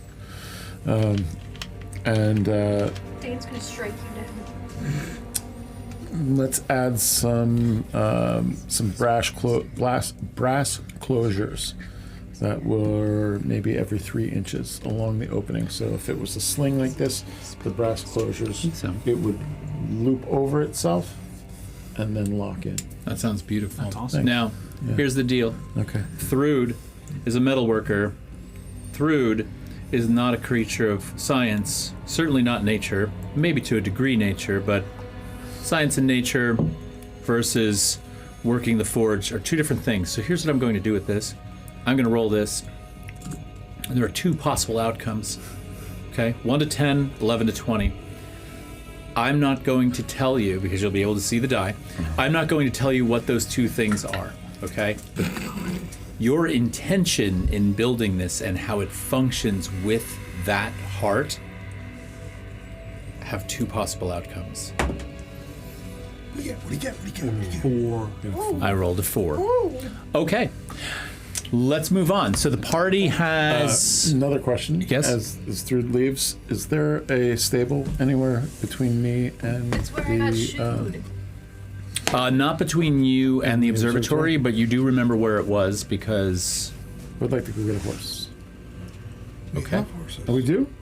We got several horses. And a cart? Oh, yeah. I'm napping on the way over to this portal. Fuck that shit.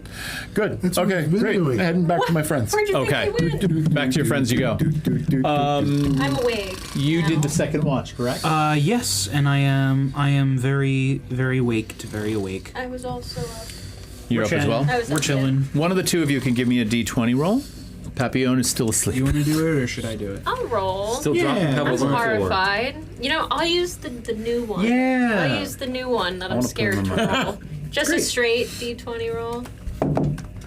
Damn, we did that. 11. 11? Yeah. You have an uneventful evening, Okay. so everything's fine. I want to That hit suck like a on it. rock. Did you hear that? Yeah, that was good. God. Just show that off.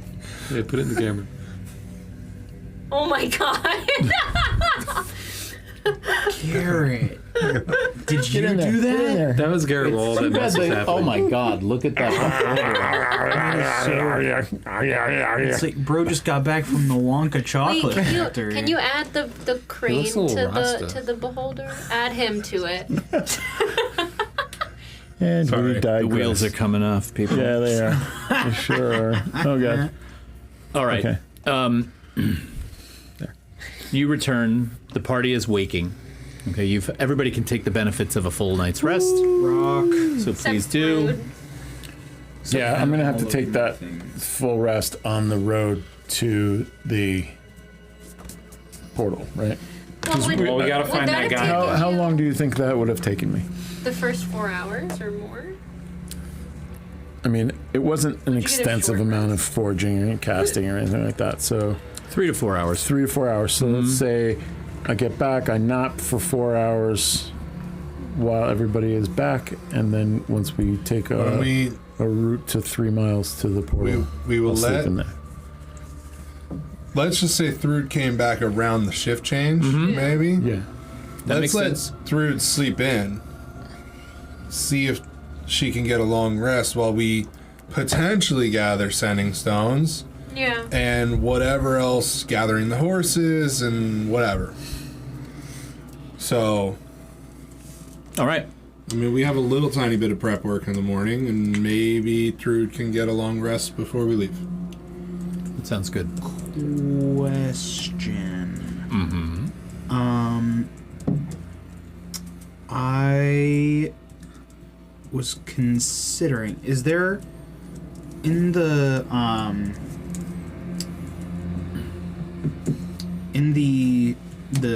city, would there be a place where I could get a crossbow? Absolutely.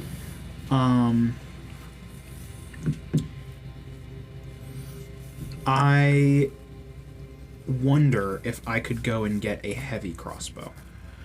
This is one of the largest cities on the continent of Emberfell. You will have no trouble finding an armorer or a weaponsmith who makes what you need. I'm gonna get a heavy crossbow. Okay, so let's just start with the party's waking up. You are probably going to carry about some business this morning while Thrud sleeps in.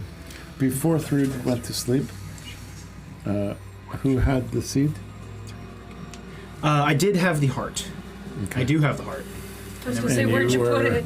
You took the first watch, Chucked so it off you would the have been cliff. asleep when I got back, yeah? No, I would have been awake when you got back. Or wait, Didn't you say you took the first Yeah, watch? 'cause we yeah. swapped. How long were you out? No, they About did the first sleep. Grandma, Yeah, no, so Grandma you're had awake, you're first awake. watch. Sleep. Yeah, you're Yeah. awake. Very good. So yeah, I'm awake. All right. Well, my friend, can I have this? Can I have the seed for a moment? Yeah, of course. I kind of hand it to you, like super nonchalantly. Like, yeah, absolutely. Very good. I take the He's doing it. seed doing it with on the purpose. lead casing and wrap it in this new deal. Lock down all of the clasps. Make sure that the old sling is inside so that the chain is on the outside. Mm-hmm. Now, you possessed the heart for part of travel, and your constitution went up by 1 point or 2 points? 1 point. 1 point. No! Whispers. Are we going outside or? No, we'll do it right here. Okay. Yeah. Oh, you're dead. Oh I God. literally, you explode upon touch. This is. Your right breast pops off your chest. Excuse me. Becomes sentient. Double mastectomy, actually. Crazy, actually. Sentient What is boost. I rolled a nat 20 just on a random. You wasted fucking it. kidding. On the new dice, too. So that Whispers. He snapped his fingers during a whisper. That's scary. Like right next to me. Oh, little dreamy. Little ASMR for you. Yeah, so that's that. I want to. Okay. I want to do some shit before we leave town. All right, what do you want to do? You've been out for a little while, so I'll take over with you. I want to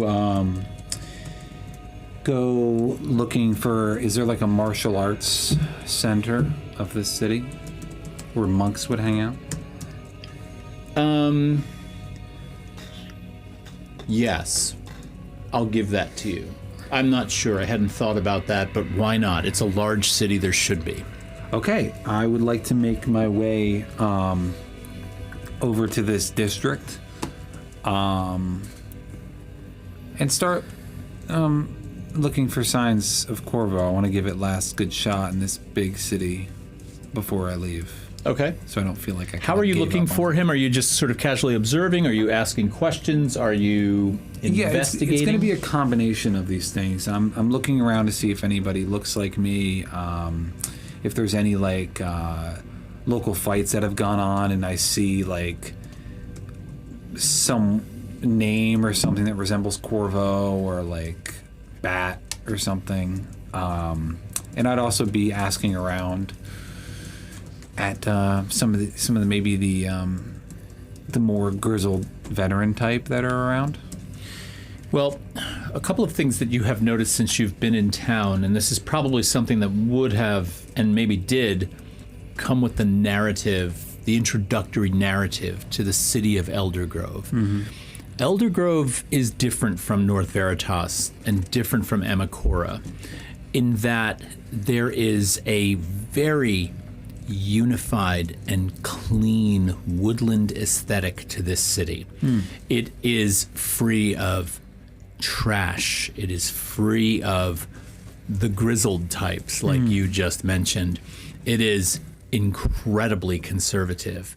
And to be honest, a lot of people that don't sort of fit within a certain aesthetic column avoid Elder Grove usually. Now, this is one of the things that Cersei has sort of had a serious problem with. Cersei's not with us tonight, but Cersei sort of has expressed a certain disdain for some of those attitudes and mentalities that are present in this place. You stick out like a sore thumb. I will say that I come from privilege. Fair enough. I can button it up when I need to. You know? Right, but what you have to understand is about 80% of the population in Elder Grove is elven. And they are high elves a lot of the time. And if they're not high elves, they're usually human, half elves, occasionally dwarves. People that fall outside of that group, those groups, are not harassed, but certainly eyed with caution.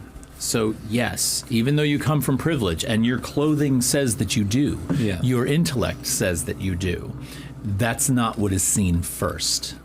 So in wandering around these monk areas of the city, I'm looking for people that seem like they're not too surprised seeing gloomfolk walking around. Okay. Maybe. Okay.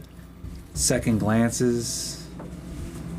And then also just asking if like people have seen anybody that looks like me walking around. So sticking to those kind of like trails. And to be honest, as you sort of make those, not acquaintances, but as you address people, you're not met with any kind of like, it's like the French, right? The French generally are fine once you sort of begin to engage and speak with them. But they get a reputation for being not so nice. And that's sort of the general feel you have here, is that you don't quite belong. But then once you assert yourself a little bit, there are pockets where you can fit in. And so when you find this martial arts sort of dojo, which is in fact what it is, there are these really beautiful vaulted logs. I mean, it's got this very pointed high roof that rises up. The whole front of it is opened up, so you can see inside. The floors are covered with these really beautifully made, like thin but firm mats. And inside there are several students that are sort of working through the motions and practicing. As you approach, you notice that there is one master there. He's an older elven gentleman. His skin, I wouldn't say he's quite drow, but you might guess that he could be, and whether or not his lack of color that a drow typically would have is either from his age, because he looks to be fairly old, but my God, is he sinewy and muscular. So really quite incredible. He almost disappears underneath his gi that he wears over all of this. But he turns and he sees you approaching, and he just kind of stops for a moment. He kind of waves a hand at the students and mentions to them for a minute, and he looks at you respectfully, and he's like, "Are you lost?" Aren't we all? Sorry.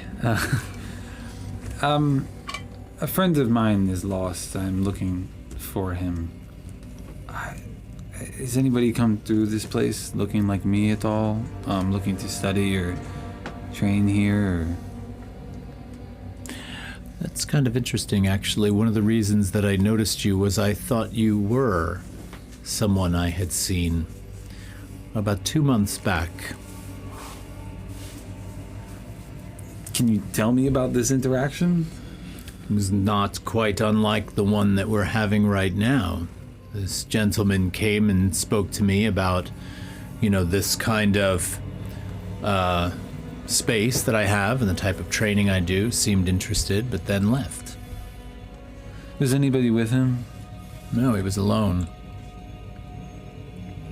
Did he have like a furrowed brow with like a like fuck off stamped on his forehead? Actually? Metaphorically. He did have a gruff way about him, a little bit. Yeah. He seemed pent up, frustrated. The only reason I remember him so well is he stood out. Yeah, sounds like it's my brother, Corvo. Interesting. I'm looking for him. I've been tracking him across the continent, and Well, when he inquired about training here, he said that he didn't have a lot of time, that he was heading north and wanted to exercise some of his skills. heading north. I don't know what that meant, but He didn't say like where. he was vague, but he did say north. What? So mysterious. Damn it. Did he interact with anyone else around here a little bit more in depth? I can't say for sure, but I believe he was in town for several days. So you might get more information if you ask about. Did he train with any of the students here? Sparring? He had promised to come back in a couple of days, but never showed up. Fuck. Typical Corvo. Always mysterious. Like a poof of smoke. Well, my friend, I should get back to my students at this point. Is there anything else I can do for you? Is there like a monk supply shop around here? Monk supply shop. Where you can buy like wraps, Throwing stars. hand wraps, martial arts techniques, Butterfly knives. scrolls, anything? But staffs. Well, there are a few shops that sell magical items, books, scrolls, those sorts of things in town. You might try there. I happen to have, the occasional wooden katana. I have some wraps for the hands like you requested. I can give you those. Those are just cut cloth. But beyond that, is there anything else you might require that's specific to... I'm not sure the things a monk requires sort of necessarily justify a whole shop. No, I have this one book on me, and I'm gonna kind of like pull out my this book from my backpack. I'm gonna go bring it around so I can show you. Okay. I have a little image. Reverse whispers? Yeah. I have a little image. I printed out images. Reverse whispers. Let me see. He looks at the, and is this the book that you're pulling out, this book? Yes. Okay. I'm seeing if he has anything other than this book. I've kind of mastered this technique. I see. Well, actually, there are a couple of texts that we have for our students. Yes. Yeah, he goes towards there's a sort of folding screen off in the corner of the dojo. He goes behind the screen, and he comes back out with two textbooks. One of them has a red spine, and one of them has a black spine.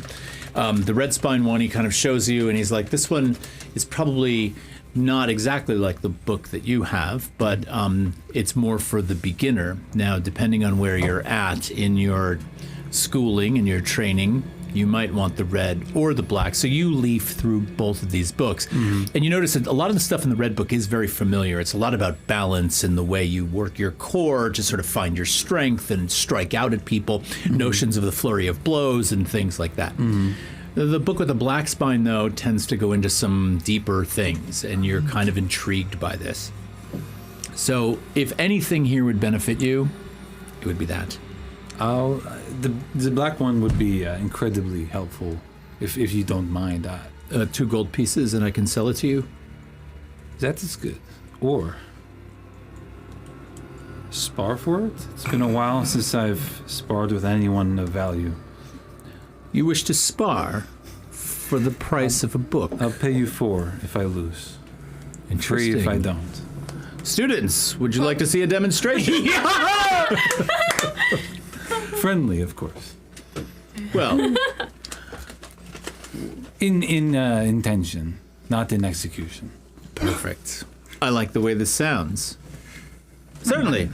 All right. He invites you to square up on the mat with him. Oh, all right. Do you So want me to just Papillon? Papillon, I wish being I was there. Yeah.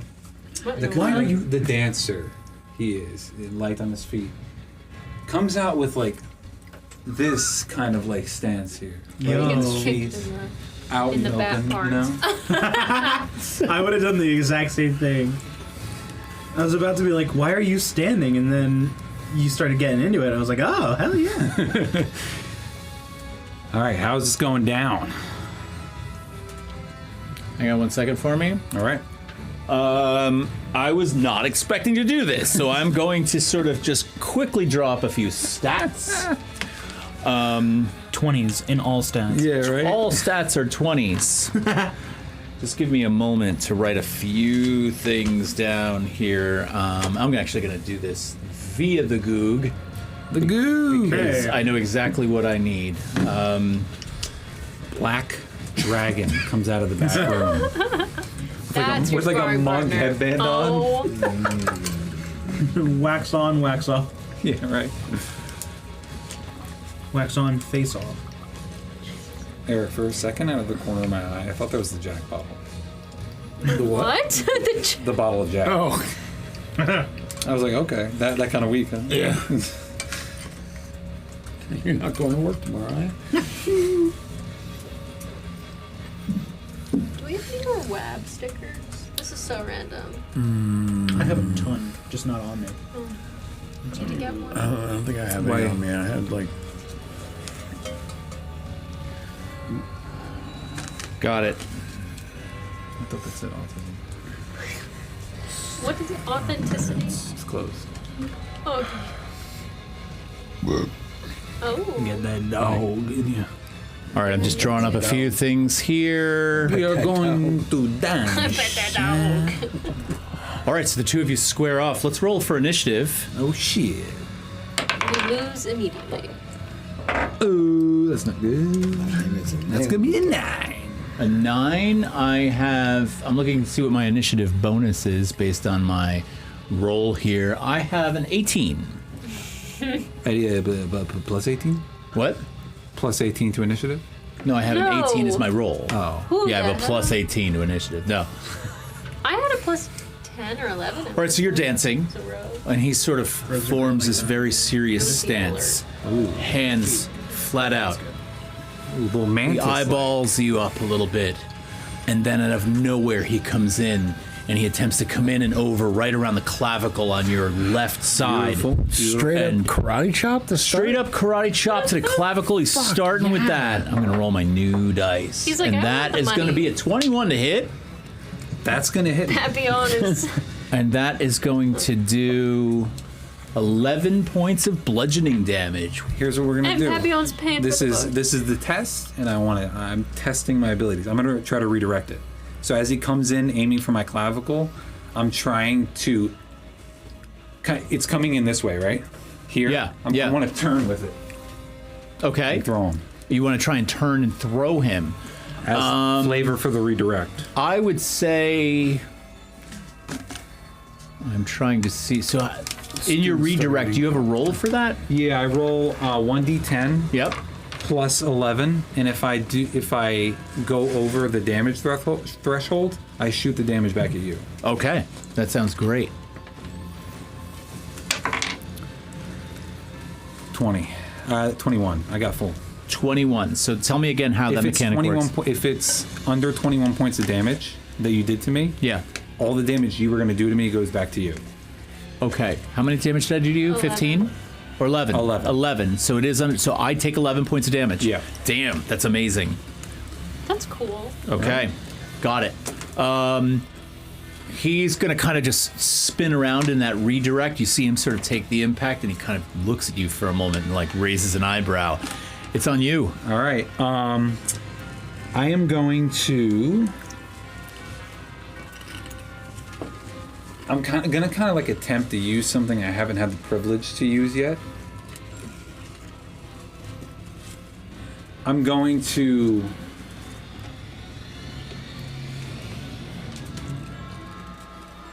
Kind of like pump my arm forward, like I'm going to kind of like shove his nose into his skull, you know what I mean? Like kind of like hit him here. Mm-hmm. But I'm gonna stop just before his nose and then put my foot right into his sternum and hit him with a stunning strike. Okay. could have just paid the man 4 gold, 2 gold for the book. What fun is that? Except I'm beating his ass. That's going to dude. be a 21 to hit. That hits. In So front he of needs to make a 15 con save. 15 con save coming up. Let me check my con. These kids are watching their sensei get 14. Oh shit! All right. So he's stunned. That's going to be 1 second.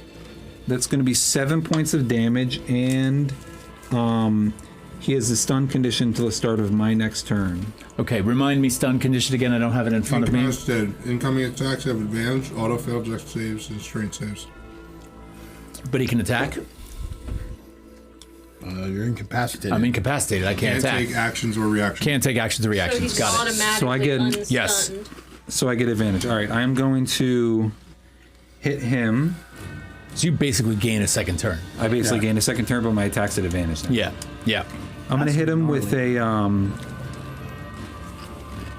the hand of harm. in this Okay. one. So I'm going to. Kill this guy. So I just kicked him in the chest, and then I'm going to kind of like jump off that in an attempt to kick him in the head this time. In all friendly nature. What was his name? Did we ever get his We didn't name? get his name. Oh my god. Oh shit. Did you just kill him? That's a nat 20. Nice. My guy. My guy. You come in with the nat So 20. immediately that's 13 points of bludgeoning Okay. plus Give him the book. These kids are probably like, oh. plus another 12 on top of that. So that's going to be 15 plus 12. Wait, say it again. Sorry. That's going to be 13 plus 12, which 25. is 25 just for the crit. And then I have to roll. Okay. Is that... Yeah, is give it he to me. alive? Still? Yeah. Okay. Yeah. For Yeah. now. fucking sensei. Of course he's still alive. 8:30. Oh, we got to take it down. That's going to be 6 points of bludgeoning and then 11. So 17 on top of that. 17 on top of 25. So Yeah. 42 points of damage. Yep. All right, so we are going to pause for a break mid-combat because this is going to take some time. When we come back from a break, it is going to be this dojo sensei's turn on Papillon. They're in combat right now to sort of negotiate a 2 gold piece price on a book, Papillon's request. Kind of cool. We're going to take about a 15-minute break, and we will be back. We're going to leave the cameras on, but I'm going to mute the mics. So you're going to kind of see us stuffing our faces, running around, fueling up. But we will be back and interact in the chat if you want to. We'll see you in a few. Give me 1 second for me to mute mics.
All right, we're So coming back in. Thanks for being patient with us on the break, but it's necessary. And so when we left for break, we were in the middle of a kind of a brief, friendly battle between Papillon and the owner of a dojo that they're negotiating over the price of a book. They decided to settle it through a little sparring match. And so here we are. I just landed a kick across the face. You landed a pretty solid kick across the face, to which he's coming back at you now. And I need my stat sheet up here so I can see what it is that I'm doing. But he's going to come in with another unarmed strike. Okay. He brings around a roundhouse kick to the side of your head. And I'm not going to describe the foot having impact until I actually roll it. Shot for shot. But I'm assuming I'm going to get this. And that's going to be an 18 to hit. That's going to miss. An 18's going to miss. Mm-hmm. I'm going to spend a key point and I'm going to open up Flurry of Blows. No! Let's go! And that is going to be a 25 to hit. It's going to hit me. And the second one's a nat 20, baby. No! 20. So the first thing I'm going to do is I'm going to roll the first one, which was the, what was it? The first hit. Yeah. So give me a second. I got to look at what I need there, and I need this, and I need that, and that's going to be a 12 bludgeoning damage. Okay. All right. 12 bludgeoning damage. And then the second one is going to be plus 7 is 17, 22 bludgeoning damage. He's doing math. All right. I'm up. You're up. You just got rocked with a nat 20. Yep. You got it right? You got rocked with a nat 20. See, you mess with the bull, you get the horns. You mess with the bull, you get the horns. Okay. I eat that. Can you describe, like, because I'm the first one misses. So he comes in with the roundhouse kick to the face, and you just absolutely duck right under that fluidly, beautifully. But then as you duck around, you quickly realize there's a moment of lack of expertise here, and you realize that actually how deft this guy is, because he sneaks up from under that almost flawlessly, barrels around to 2 punches right to the sternum, and one of them connects really solid. Tip of the middle finger knuckle, like right up in your sternum. You almost feel your ribcage push up momentarily, and that's the nat 20. It hurts. So as that kind of like shoots me up and I eat that, my next, I'm coming in with 3 strikes as well with a Fury of Blows. 1 is going to be to that ear, 2 is to this ear, and the third one is going to be a knee. Wow. Oh my god, that's dirty. Okay. Come on, dirty fighter. Dirty. Dirty fighting, is that what they're calling it these days? 18 to hit. An 18 will hit. 19 to hit. 19 will hit. If you say 20 to hit like a question, I'm going to like flip the table. The last one's going to hit. What is it? 23. 23 hits. All 3 hit. This poor guy. What about me? I You just got initiated clobbered. it. This is a guy trying to teach That's kids. 10 on the first one. All right. Yeah, homeboy was just about to like run a class on like second level defense, And they're learning now. beating the crap out of him with a book. 10 on the first one, 13 on the next one, so 23. And then another full damage, which is another 13 on 23, so 36 points of damage altogether. I was writing them individual. All right, I can do 36. Hold on. 36. Got it. All right. That's going to end your turn. He's still up? Yeah. Fuck. He's still up. That was my action, my bonus action. Are you bloodied? Yeah, I'm bloodied. All right. So this sensei, this master of the dojo, he kind of like, he's in his stance. You've just connected with him, boxing the ears, pulling down into the knee, and he stands up. And you see him instinctively, he is about to come around. Yeah. And he stops for a moment, and he puts his hands together. Tell me your name. Papillon. Papillon. Surata. It's a pleasure. You fight admirably. and I think this was a good lesson for the students to learn. I'm gonna kind of like I'm gonna kind of bow to them a little bit. It is an honor to give you the book as a gift so that you may improve. And I welcome a sparring match with you anytime. Please return. I'm looking forward to it. And he bows. Thank hands you you for the the book. pleasure. Nicely done. Awesome. Nicely done. Good luck on your class. Sorry for the disruption. Actually, they all stand and they kind of bow to both of you. Okay. The last little bit, we don't have to act it out in a scene, but before I leave and go to this new magical land, right? I want to know if there are some magical monk items I can buy before I leave in the inventory. Don't I have want to go to to. Monks R Us. You ain't got no Monxaurus. Yeah, monks are us. Magical monk items? Magical hand wraps, magical staffs. Not here in this dojo. Not in the dojo. I just mean like about this morning before I get back. Well, okay, so I would say it's a big city. You'd have to ask around. It would probably take some time. So what I'll do is I'm going to move on to Remy's character and to Electo. But roll a survival check for me just to see how you feel your way around the city. And depending on that roll, I'll tell you how much time it takes. Well, it's going to be a while. 7.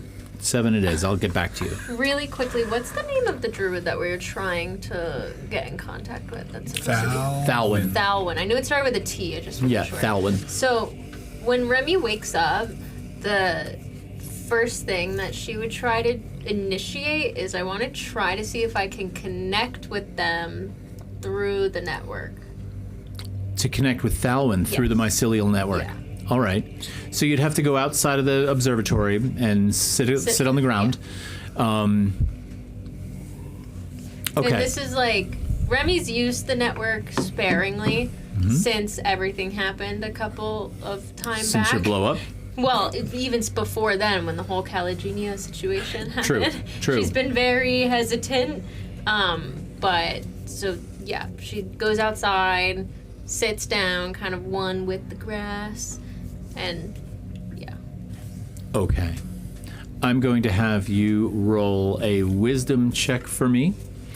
Just a flat. Well, whatever your wisdom bonus is. Yeah.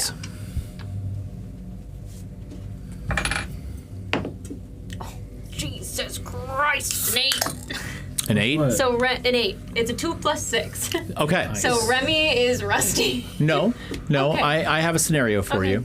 So you sit down, you find a space amongst the pine needles, a lot of pine growth in Elder Grove, and so the ground is soft, and the pine needles almost function like, I won't say an insulation, but it's a little harder to connect to the mycelial network. So you push them aside, you find a bed of soft black dirt, dig your hands in, and you begin to meditate. You actually do connect with the mycelial network. And as you're sort of, meditating off into that space and hearing the voices move by you and, little bits of communication here and, like a cacophony of voices there, they go ripping through your head. You all of a sudden feel your hands pull down onto the ground a little tighter, like as almost if you... In meditation, sometimes they say you recognize the weight of your body in the chair. And so all of a sudden you're very aware of the weight of your body on the ground. It pulls you down. And with that, you hear this voice like boom into your head, and it's like, Remy. No. Oh shit. Is that Grandpa? And then all of a sudden, as you're sort of, you're meditating, right? So you have your eyes closed and you see there are momentary flashes of light, little bits of vision. You see something familiar move into your sight. And the voice says, "You did this to me." And you see the face of Calagenia all of a sudden appear. And boom, you snap awake out of that and pull your hands up out of the dirt. Some of the needles flying up in the air. No. That was like my biggest fear. It's shocking. That's like Mary. That's like Mary looking into the fucking orb. A little bit. Plantier? Yeah, the Plantier. Yeah. A little bit. Did he look bad? Like worse for wears? Well, I mean, I'm not going to necessarily give him a value judgment, bad Yeah. versus good, but I will say this. A lot of the vegetation, because he lived in that mound of vegetation, was gone. He had his corporeal sort of being. He had a body. Oh shit. No. What the fuck? He's thick. Electo? Electo, do you still have the heart, or do I still have the heart? You have the heart. I have the heart. Okay. You have the heart newly wrapped in a new fancy. Newly wrapped in a new and fancy. This is great.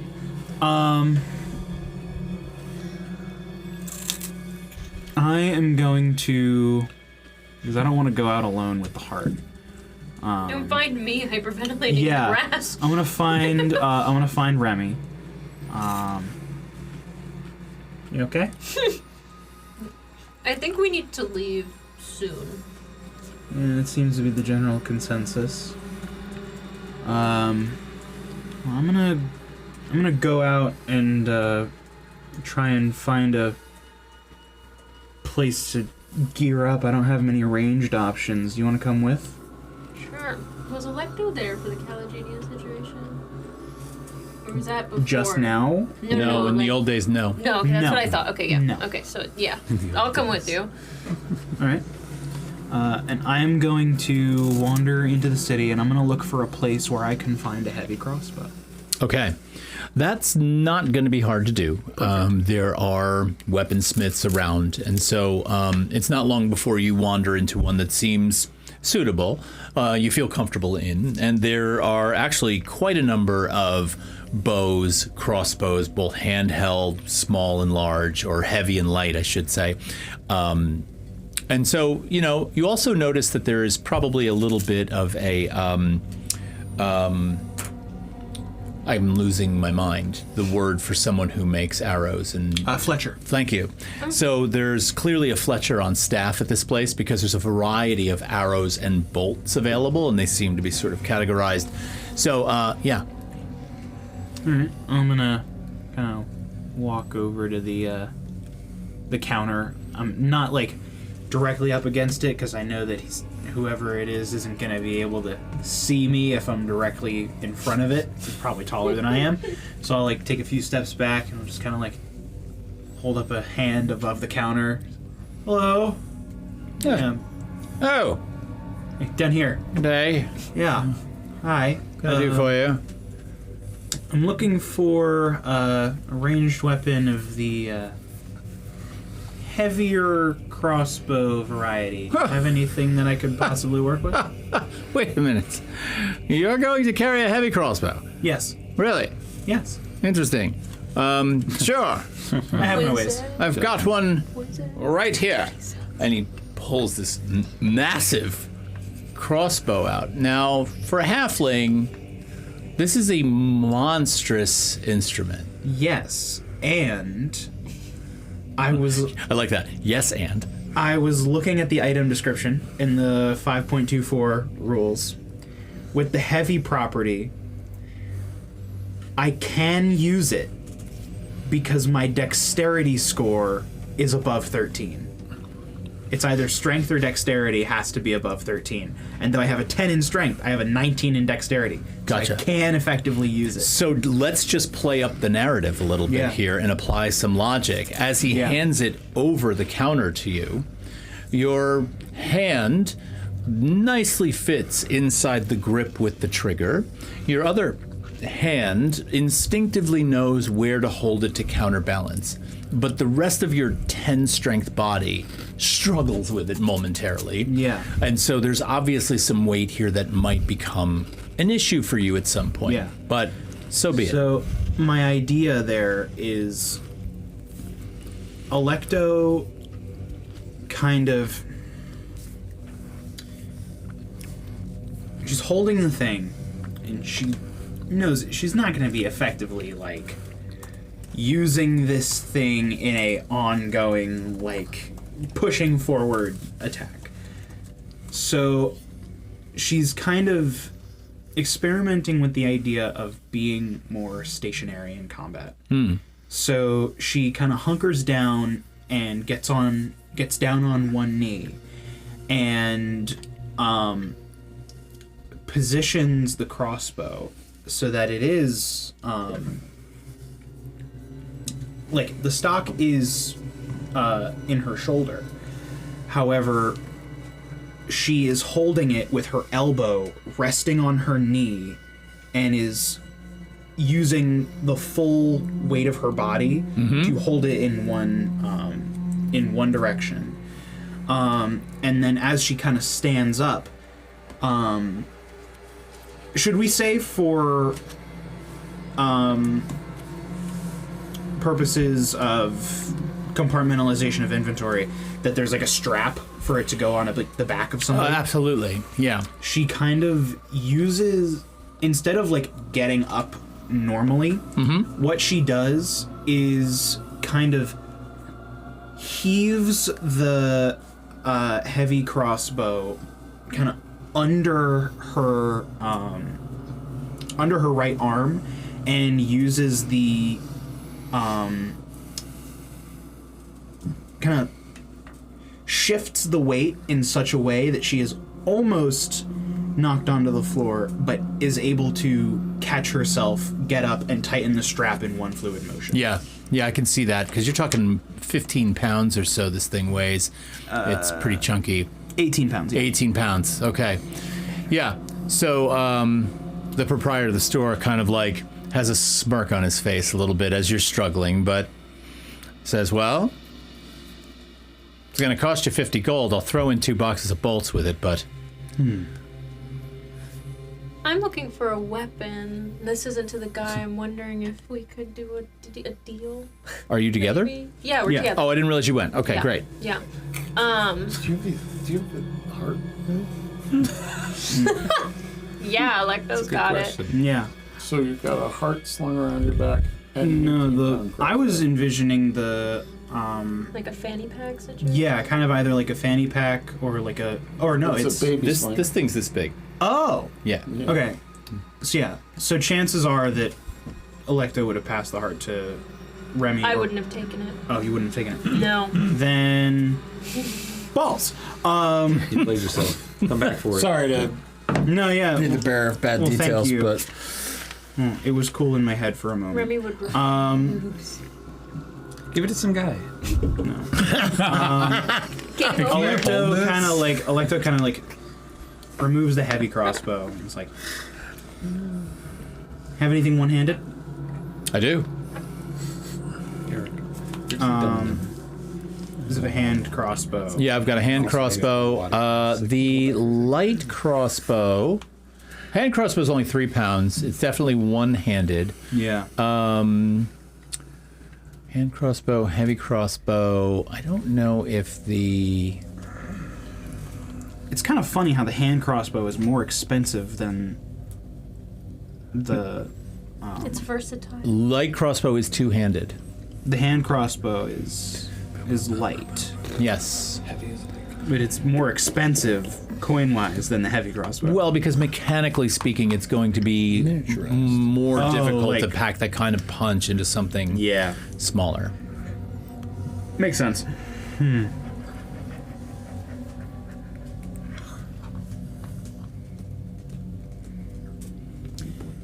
I'm wagering. 'Cause do I really want to spend all my gold on Well, a I'm hand wondering if crossbow? we'll be able to get a deal with what I'm looking for. What are you looking for? So, I'm looking for a little bit. Bless you. Bless.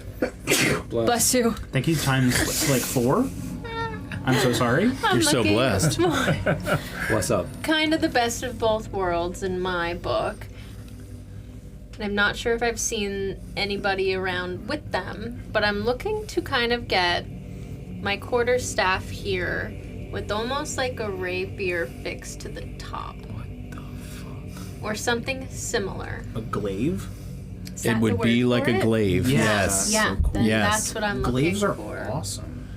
I didn't know if there was a name for it, but that's what I'm looking Yeah, for. he kind of like steps away from the rack that he is, and he walks around the counter, and then there's a separate rack on the other wall that's got more sort of handheld weapons, pole axes, some longer swords, and he does pluck this pole arm. It's like a pole arm, right? It's probably about 6 or 7 feet long, and it's got this blade on the end of it. Okay. So it can be used as a staff. It can be used for blocking and defensively. It can be used in a variety of utility purposes.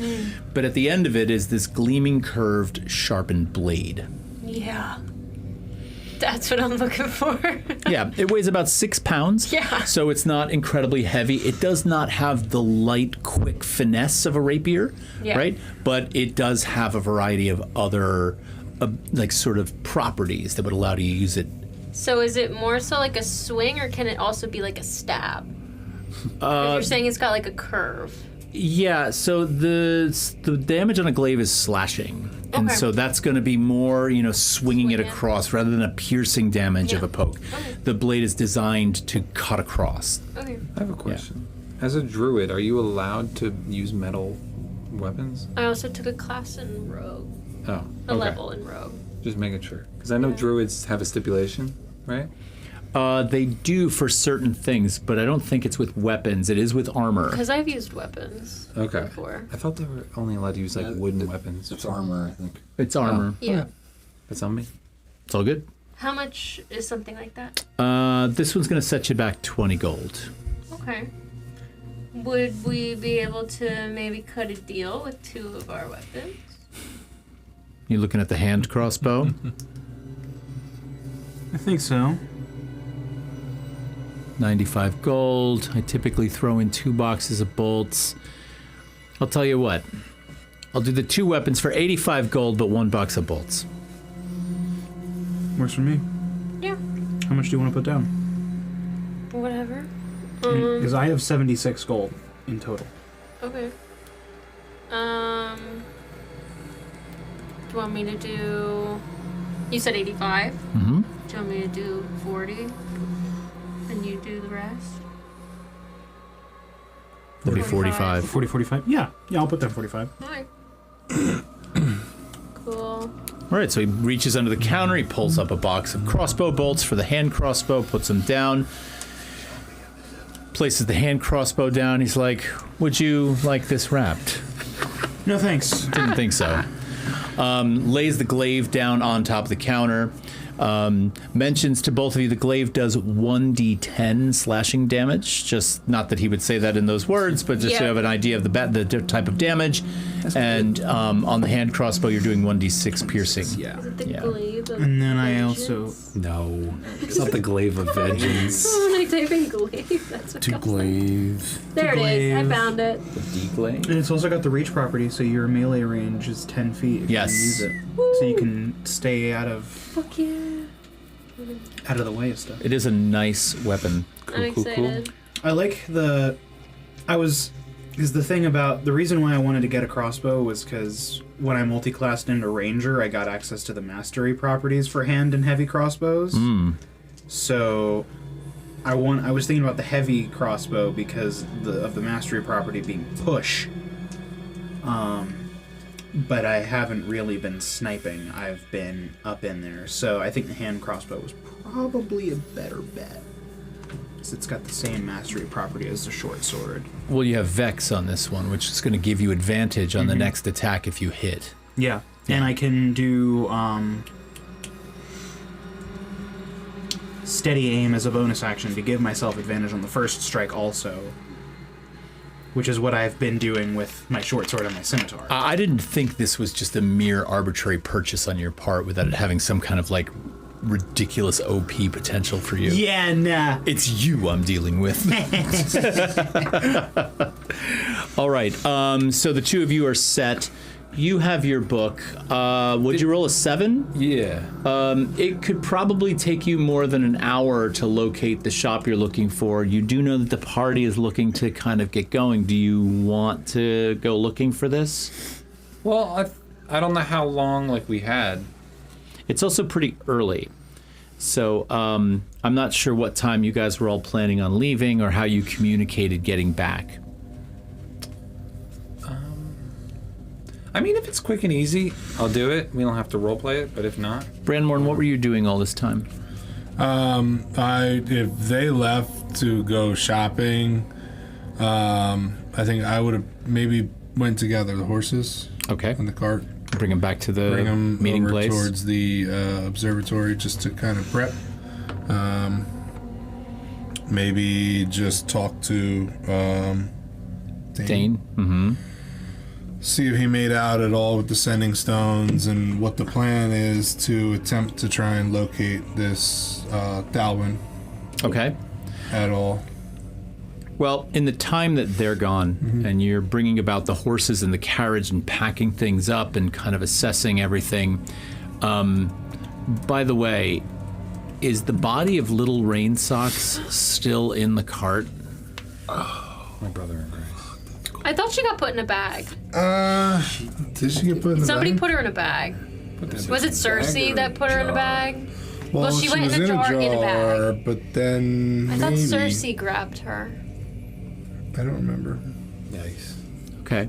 I'm just going to, for the sake of continuity, say that Little Rain Socks is still in the cart. She could have been so cool. The moment of silence.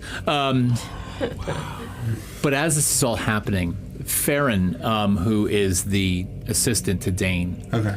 walks up as you're putting the carts together, and he kind of looks around and he's like, Bran, right? Bran. And he reaches into his pocket and he pulls out a small wooden box and he hands them to you and he says, all right, listen, I have friends and connections here, but could you do me a favor? If I don't return these, at some point, it's going to cost me a healthy buck. So please, upon your return, find me and give these back to me. All right? Thank you. So don't fuck up. Essentially. Okay. I'd prefer it if you didn't fuck up. All right. Wonderful.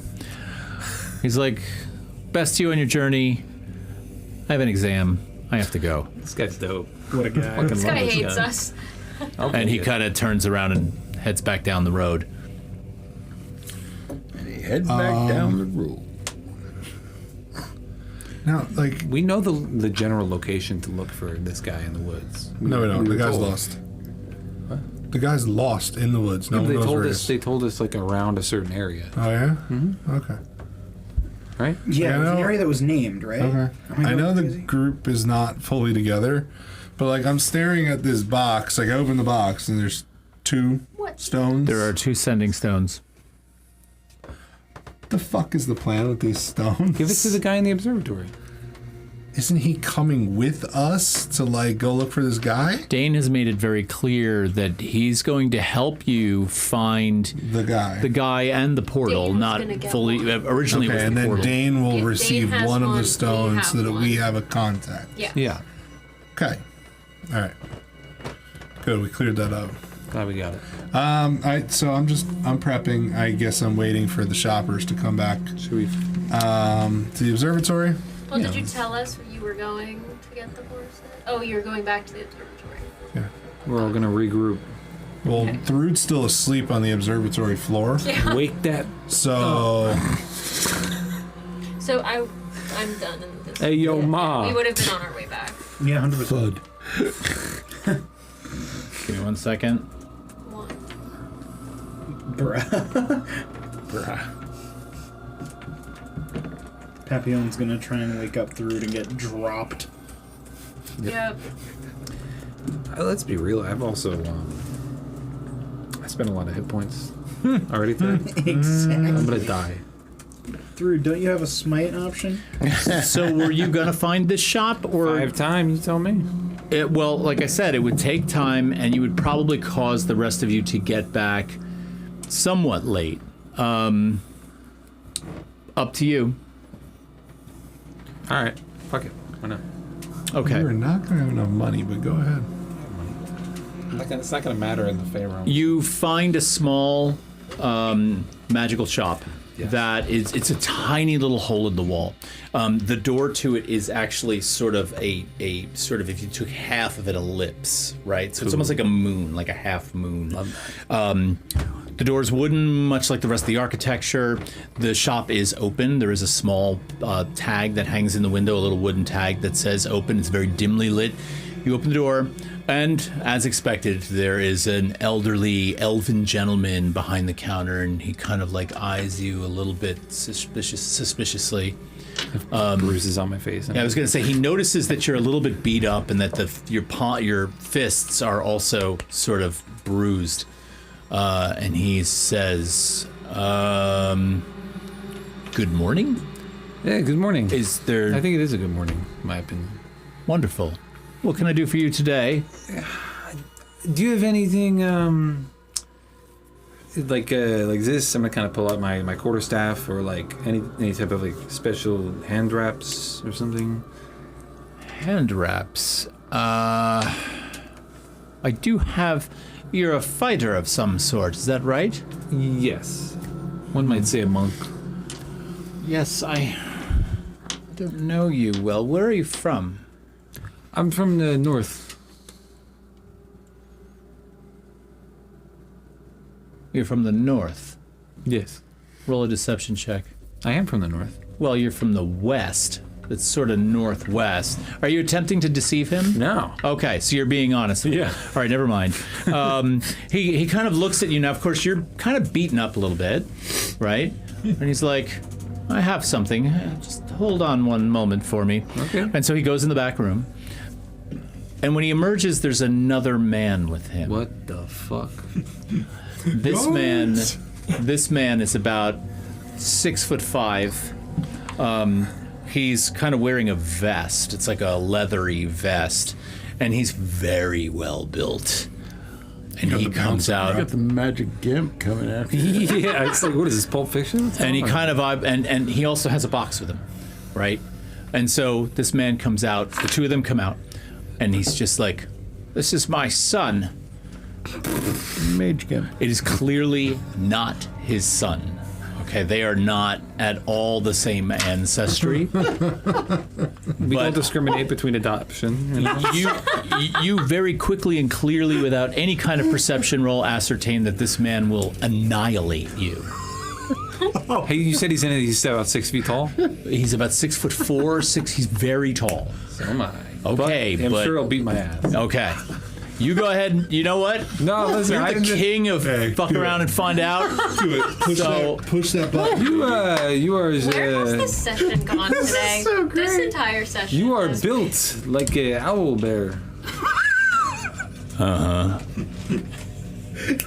All right. The older man puts the box down. He opens it up.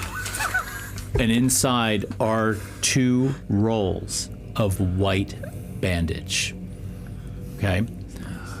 He's like, these were called bandages of the serene palm. They're a wondrous item.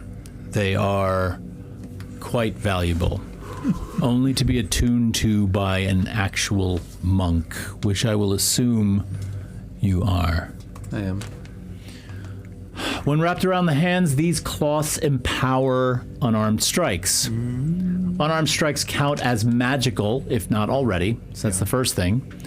You get a +1 bonus to attack and damage with your unarmed strikes. And once per short rest, you can re-roll a failed stunning strike saving throw against a target. Oh, that's cool. How much is those going for? 2,500 gold. No. Would you like to see anything else? Do you have anything not 2,500 gold? Do you have a budget? I have items that are I have 180 gold pieces. 180 gold pieces. Got like Well, magical quarterstaff. do me a favor and roll a charisma check for me, 2. or persuasion, whichever you want. Ooh, the choice. Charisma, I just would put my charisma modifier. Yeah. 19. 19. He kind of thinks about it for a moment. You have how much? 180? Yeah. All right. He pulls out from under the counter, he pulls out a small vial, liquid.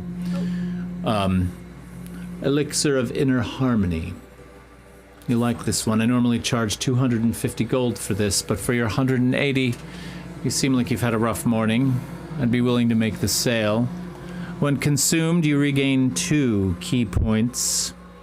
If taken during combat, you must spend a bonus action to drink it. Drinking multiple in a day would cause a level of exhaustion, but you can't afford too many, can you?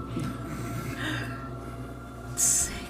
That sounds really nice. But no thank you. Well, unfortunately, all my other items far exceed the price point of the bandages. I get it. It's a tough economy. Thank you. Is that all? You haven't seen anyone that looks like me before? No, actually, quite interesting, but no. Alright, cool. Have a good day. You as well. Be well. Bye. I'm gonna go to my group. All right. Really?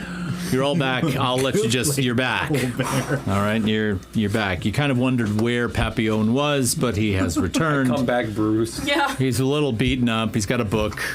He's got a smile on his face, like he always bloody does. nose. Bloody nose. I had an idea for the cover of the book. There's a stone, and coming down upon the stone is a monk's burly, ripped elbow about to crack it with the force of like lightning. All right. Aspirations for the Anyway. monk. Yes.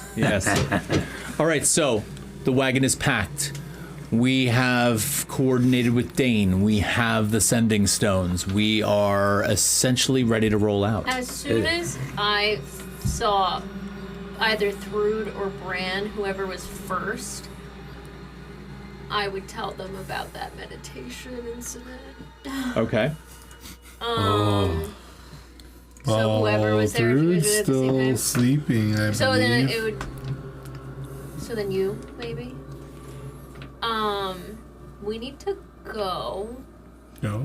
I tried to connect with. What's his name? Oh, that one. Thalwyn. Yeah. I tried to connect with Thalwyn. Mm-hmm. Didn't get him. What do you mean? Calagenia spoke to me, and now I'm worried he fuck. knows where we are. Oh. Oh, we gotta go. He looks a little rough. But yeah, we need to Can I wake Thrud up? go. Does it... He looked rough. Did he look like... Yeah, His vegetation was not there. Hey, wake up, Thrud. Hey, Thrud. Good morning. And he said that I did that to him. Remy talked to Calagenia. Calagenia came to me in my meditation. He knows where we are. Well, I don't know that, Hey, but do you even really know, Calagine? I've heard the stories. right, but his vegetation was not there. What So does that mean? His green. I don't know. He Come said from that I mother. did it to him. Fuck. he's mobile. Yeah. Let's go. Yeah, I think we need, We need to leave now. We As are- badly as I want 3 him miles dead, we away. can't take him right now. Because I haven't seen him since that day, Right. and now he was very close to me in this meditation. Quickly. Did you feel any kind of sense of his physical presence? And Did I? Proximity? Yeah. Did you feel any kind of physical proximity? Yeah. No. It was just jarring. Yeah. Yeah. understandably so. Let's go. We go. What's All up right. with everyone having visions? I don't know. Yeah, what the fuck? What got put in our food here? Let's go. So you head out, and the woods around Eldergrove are actually quite interesting. Most of the forests that you encounter in and on the continent of Emberfell are like any other forest you'd see. There's thicket, there's undergrowth, there's saplings, and unless you're on some kind of designated trail, you would notice that they're relatively difficult to navigate. But the forests around Eldergrove being pine groves, are free of a lot of the undergrowth because the pine needles create a bed between the trees that is thick and prevents growth, other than the occasional pine tree that manages to push through it. So you find that it's actually quite pleasant and quiet. The needles absorb the sound. And so the wagon and the horses and all of you are able to sort of move through the woods without a trail or a road. And Dane just kind of moves into the forest as if this is normal behavior. For you, this is kind of strange. And you're immediately made kind of alert to the fact that, well, how would you find your way back? So, into the forest you go. Now, who has... Oh my god. Who has the best survival? Mine's a +3. I have +5. Oh shit. Plus Okay. five. +4. +4. Okay. Not Remy. And I can also add a d6 and a d4 to it if need be. And? So I would say... Guide myself and then You're it. I would say that you're working with Dane closely. So I'm going to help you on a survival check. The two of you are working together. So the idea here is to not only find Thalwyn, but to also locate the portal. We also have the advantage that Papillon knows the general direction of the portal. Yeah. Now, Dane's advice is that you head in the direction of the portal to sort of just kind of like, you know, maximize your efforts here. Yep. Okay? Yeah. Go ahead and roll. Yeah. Scary. That is a natural 1, but since I'm a halfling, I re-roll those. Excellent. Oh my That's the God. first time I'm able to use that feature. Lucky. We will. Yeah, halfling luck. So that is going to be... Here, I'm going to use my... my knowledge from a past life to add a d6. I'm not taking any chances. Oh, okay. LMAO. Okay. Then I'm also going to guide myself. Jesus. I'm not taking any chances. Don't say that again, because we're gonna. This ain't it, Chief. Okay, well. All right. Total 21. 21. Yeah. It's fantastic. So How did we get there you from here? you're very easily working your way directly towards the portal. Okay. And what the 21 does for me is it kind of, you're going to find Thalwyn in my book, right? We're just really rolling to see how long it takes to find Thalwyn.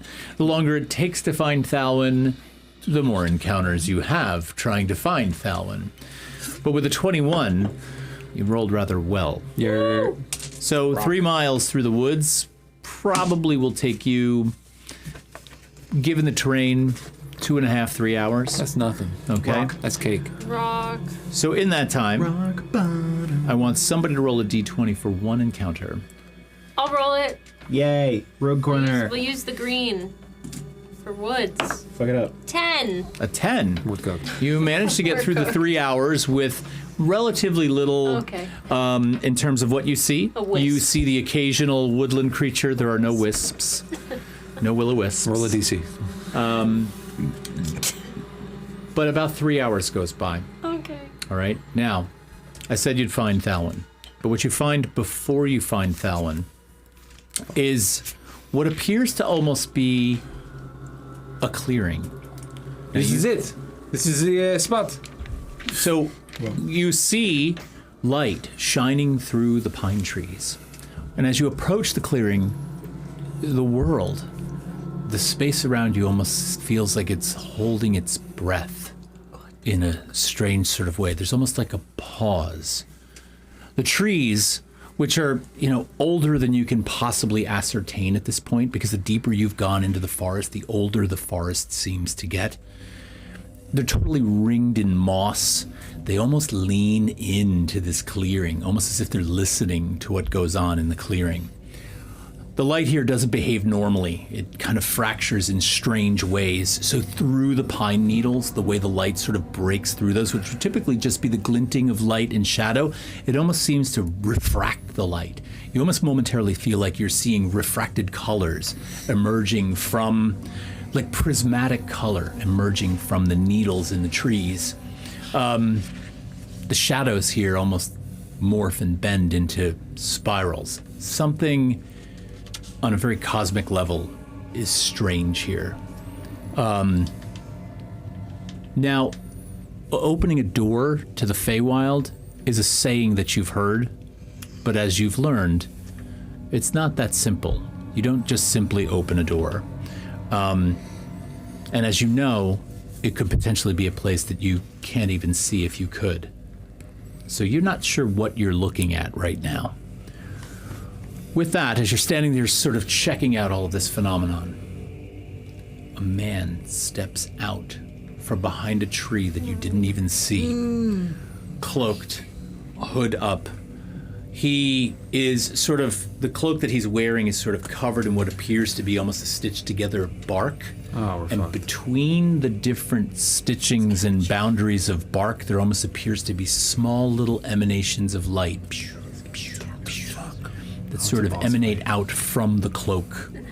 The hood, as he lifts his head, the hood isn't fully over his head, completely disguising his face. You can sort of see the shadow of face underneath this hood.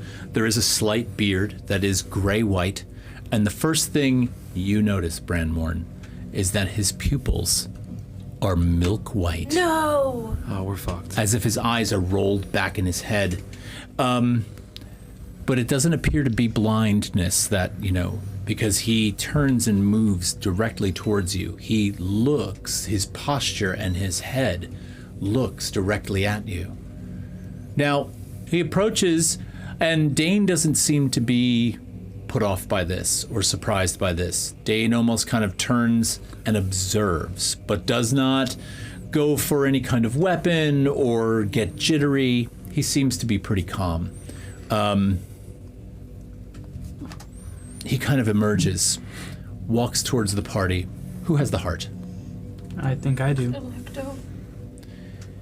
And since you are with Dane in the front of the party and you're wearing this around you, as this gentleman approaches, calmly, peacefully, he walks up and sort of his head tilts down, and you notice the whites of his eyes gaze upon the bag that is around you.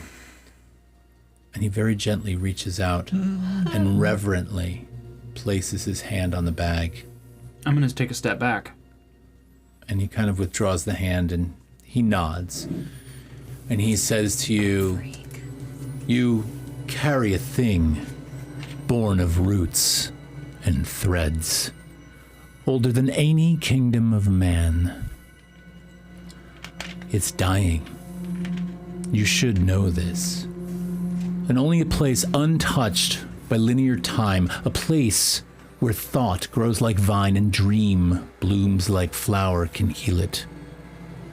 You seek the Feywild, but I tell you, you are not made to see it. With a couple of exceptions. You've been there before, haven't you? It's my home. This I can see coming from you. Your entire physical existence emanates a certain understanding of that planar space. You have been touched by another plane. What? You emanate something from the ethereal plane. You've seen death. It's that obvious, huh? My eyes can see many things. Whether or not you have the perceptual ability to see into the Feywild is unknown. All I can tell is that you bear a more complicated presence and that you've been to other planes of existence. He kind of begins to talk to all of you. He's like, to enter that place, your minds must be unraveled. Oh. Great. What does this mean? Your senses will be peeled back like husks. Jeez. In a sense, your soul's washed in arcane resonance until the barrier between what is and what could be collapses. You must undergo the raveling. It is a bathing of the perceptual senses such that when they reappear, emerging anew, they're able to see deeper. Does everyone make it through this unharmed? No. Did you guys hear this? Did everybody hear what you just said? Yeah. You, tell me your name. Branmorn. Branmorn. Do we say it like that? Is that the No. proper pronunciation? No, I'm just. You intimidate me, Very honest. I do not mean to. Branmorn. Yes, Branmorn. Branmorn. With the gesture. And you are? My name is Thalwyn. Wonderful. We've been looking for you. Good to see you, Dane. Dane says, likewise, it's been a while. Thalwyn looks at Dane again and says, how were the studies at the observatory? He's like, not bad. He's like, we should visit sometime. Dane says, I agree. He turns back, and you're noticing, first of all, that as you look into the clearing and you look past him, because now all of a sudden the awareness of the fact that something's going to happen, you begin to sort of check your surroundings. It's a natural survival skill. And behind him you see this massive circle of stone that rises up out of the ground, like sort of vertically turned.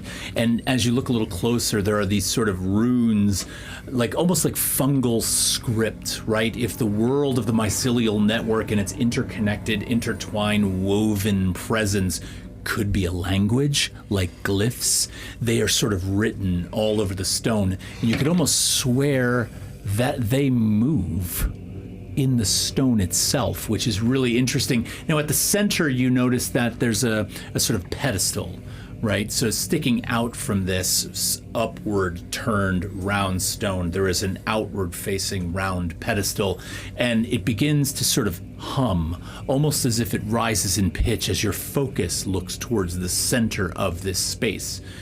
Given all your experiences with the resonant gift, this is weirdly normal, almost like harmonics that change in pitch as your focus shifts, right?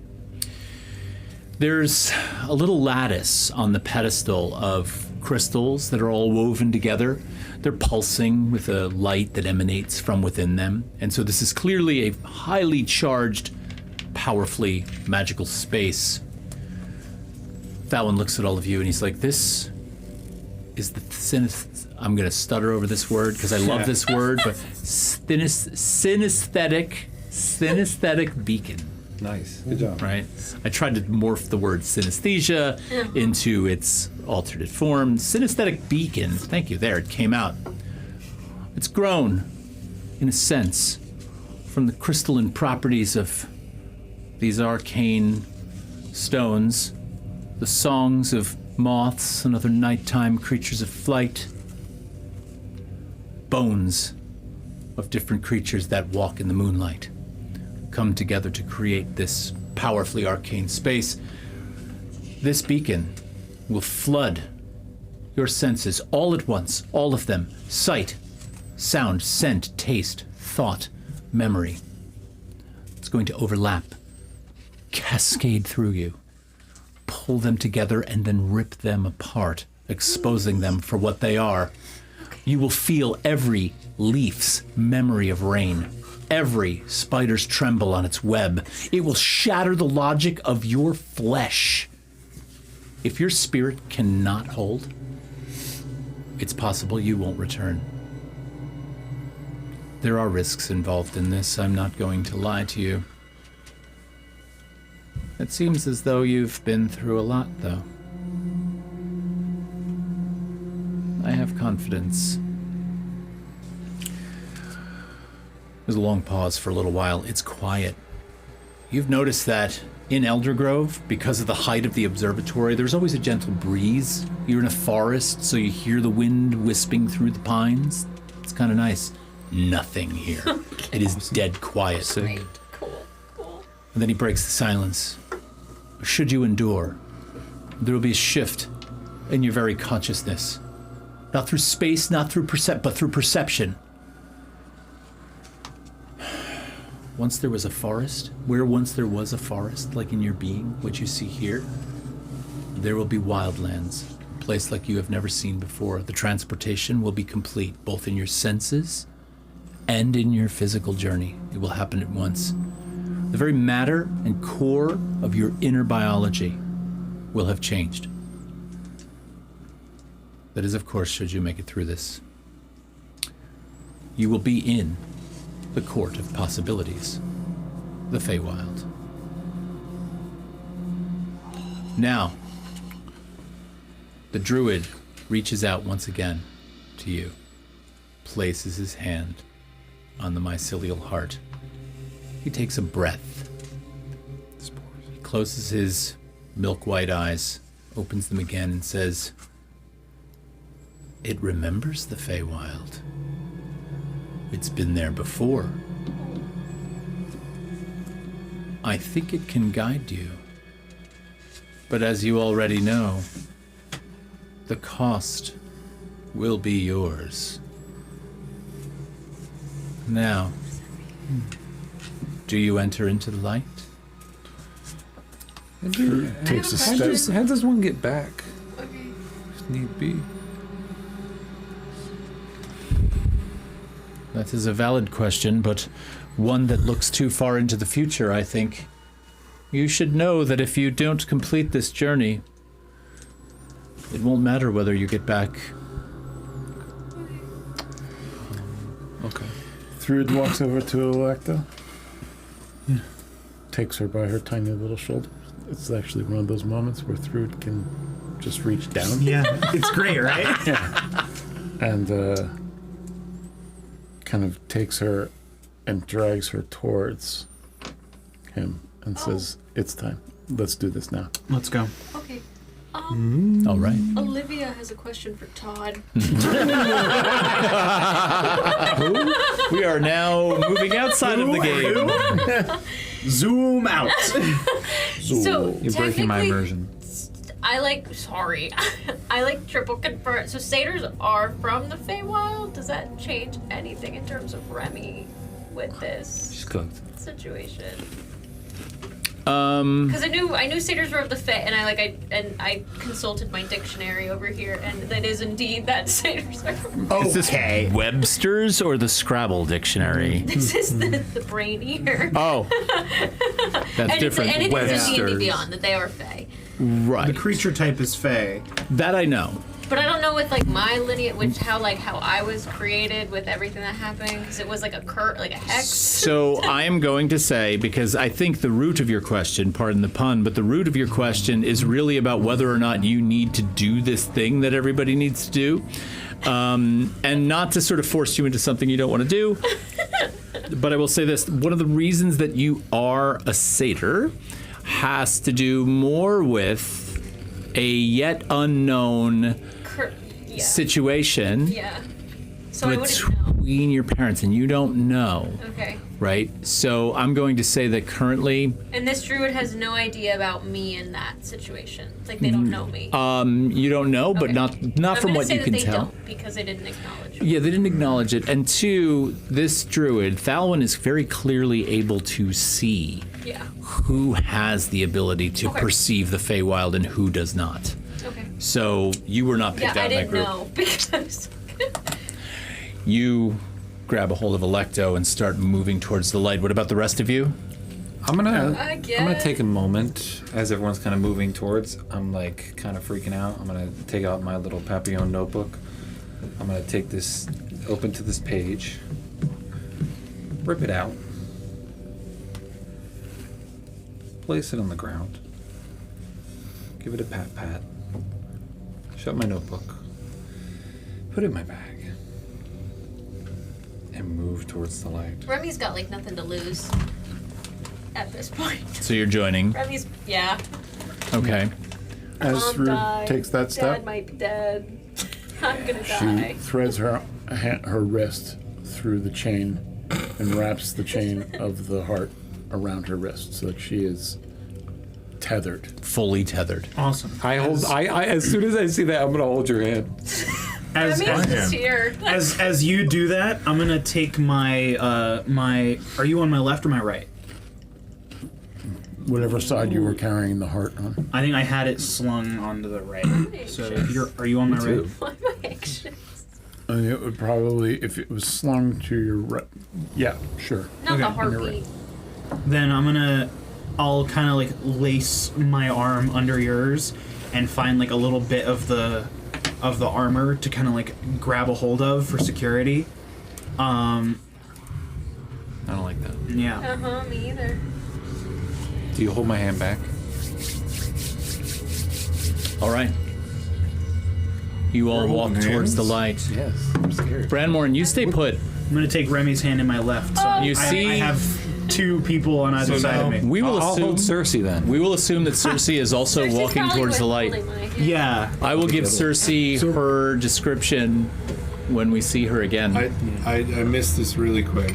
What is the light? Is it the portal? The light is emanating from this cluster of crystals and other material that is on the center of this pedestal that sits inside of this rock circle. We're cooked. The light emanates out. All right, Dying. Thrud, the rest of you, you step towards the stone circle. As your foot crosses its threshold, the air thickens, not with mist or magic, but with meaning. Every breath you take, every breath. Sorry, I had to break the tension on that one. I couldn't help it. Couldn't help it.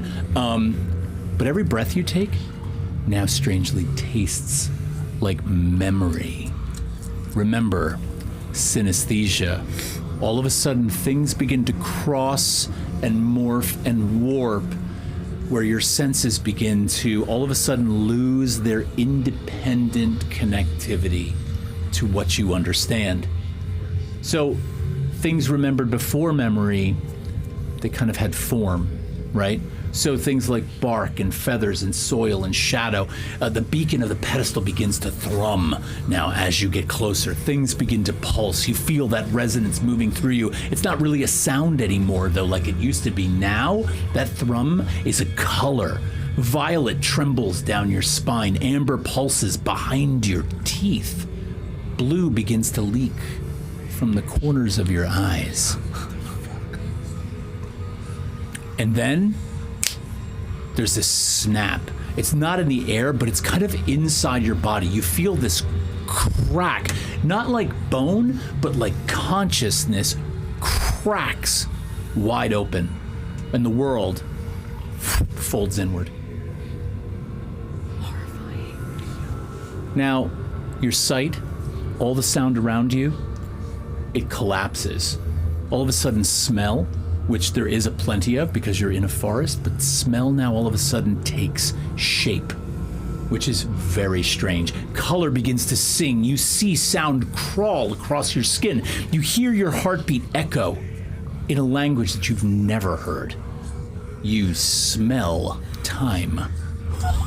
Okay. The decay of a moment, the birth of a memory, all of a sudden has a palpable smell that not only lives inside your nose, but almost as if the smell itself has a sound. Smell. Now, your bodies are still inside the circle, but yourself, your pattern, for lack of a better word, the very makeup of all of the molecular energy in your body, it's being drawn out. It's unraveling into what are almost like threads and strings, which vibrate with a resonance outward.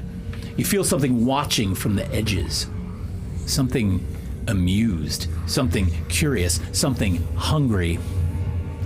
The Feywild is not a land, and this is the thing I keep trying to pound into your heads. We think of it like a place, but it is not a land.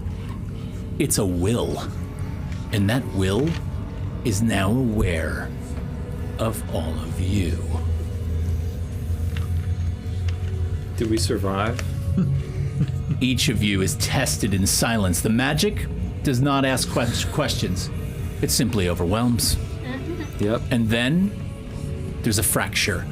another crack, but this one guttural, not audible like the first one was, as like your consciousness had broken. This one feels more like the quake of all that holds you up. Your mind, yours specifically, splinters into too many selves to count, all arguing over what is real, sort of like this party on a regular basis, until only one remains, the one who believes the impossible. Oh shit. And Doctor that Strange type shit. is the one who falls forward out of this space that you're in. We did it. Any questions so far? Jesus Christ.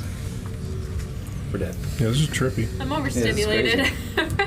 Give me 1 second. I have to find the rest of my notes because I've got them in 2 separate places. Dude, this is fucking awesome. So are we gonna have like personality shifts? I hope so. I We feel look like different. Well, yeah, that too. But I wonder if like we are gonna end up playing our characters differently in this space. All right. Almost like an alignment, not necessarily alignment, but You all take a moment and you blink. Or you're not sure if you blink. You think you do. It's hard to tell. Your eyes now see through things, which is very strange. So when you blink, you're almost able to see through your eyelids.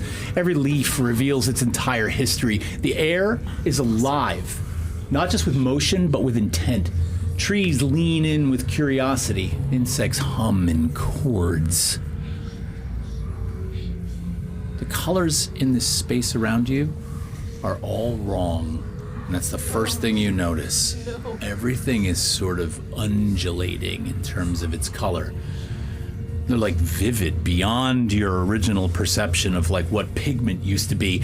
All the shadows in and around your space right now, they all seem to be whispering, similar to how the mycelial network whispers. Okay. Interesting. So I All these recognize sounds it. seem to have meaning, but you're not able to ascertain or pull apart any of them. The weird thing is the sky above you right now is not sky at all. It's almost like this weird, when you look at it, it's like an eyeball that's looking inward. Terrifying. Absolutely It's terrifying. almost like you're in this very strange interior space, the interior space of your very now fractured and reassembled perception of this plane. It seems the Feywild has accepted you for now, Okay. and you feel the tentative nature of that. Now, Thrud, Oh shit. The repercussions. the light strikes you like a hammer. I've written this out for some of you. The light strikes you like a hammer. It's fitting for you. You grit your teeth, expecting pain, but what follows is not agony. Strangely, it's grief. Not something you're accustomed to. This is your experience moving through the space, because each of you did experience something individually. You stand in the mountain halls of your childhood, but they are not halls. They're veins. You walk through living stone, pulsing with memory. You see your ancestors not as warriors, but as children. Frightened, flawed, small. And small is key. You pay careful attention in that moment to scale, because as dwarven kind, you have been made aware of stature throughout your lives, but this is different. This is not the sort of stereotypical bias that people might have against your kind. This is something you fear, that smallness, and you're not sure why. A voice echoes. Strength is not forged, Thrud. It's inherited, and it breaks in silence. Now, all of a sudden, a mirror of polished obsidian forms in front of you in this dreamlike state as all of this is going on, and your senses and perceptions are all changing. And you see yourself much older. And you're weeping. Tears are flowing from your face down through your beard. And you look down at what you're weeping at, and you're holding in your arms the heart of the Vassarine. All of a sudden, as you're having this vision, you feel a warm hand reach down, place itself on your shoulder, almost to comfort you. And you turn and look, but there's no one there. But the weight of the hand still is. Papillon. Oh. We're jumping. Okay. Darkness embraces you. Not absence, but the womb of shadow. And you? You float, senses rearranged. You hear colors in harmonic tones. Each pulse ripples across some weird, unseen body of water that seems to hang below you. A shape forms in the void. It's a giant moth with eyes like two big moons, its wings outstretched. It beats the wings once, and it almost causes you to like take this breath because the wind force is so strong from it. There's like a low thrumming filling your chest, but it's something like from the earth itself. It's not your own. The moth speaks to you. But it speaks to you in a tongue that you don't understand, but you do understand. The language that comes out are words that you've never heard before, but you somehow understand the meaning. The silence you keep is not peace, it is debt. What are you hiding from, little Papillon? And then with that, one of its eyes turns inside out, and you see behind the eyeball what appears to be a cave. A cave that sits underneath what appears to be like the eyelid, which is like this cliff, and you can see deep inside that space. And then you see this version of you standing up there, mouth open, agape, as if you're screaming, but coming from your mouth is not a scream. It's silence, but it is all these spores fly from your mouth out into space and out over the water. This vision kind of begins to soften a little bit, and the haze builds around it. And this bell goes off in your mind, like a loud clanging of a bell. And then that softens. And you exhale, and the darkness holds you, but not like a prison anymore. This space, the reconstruction of all of your perception, that darkness that was holding you before, now strangely feels like your mother. Floor. And that's when you fall into the Feywild. Remy. Oh, Jesus! Holy shit. Remy, you don't enter this unraveling like the rest of your party members did. Okay. You are the unraveling.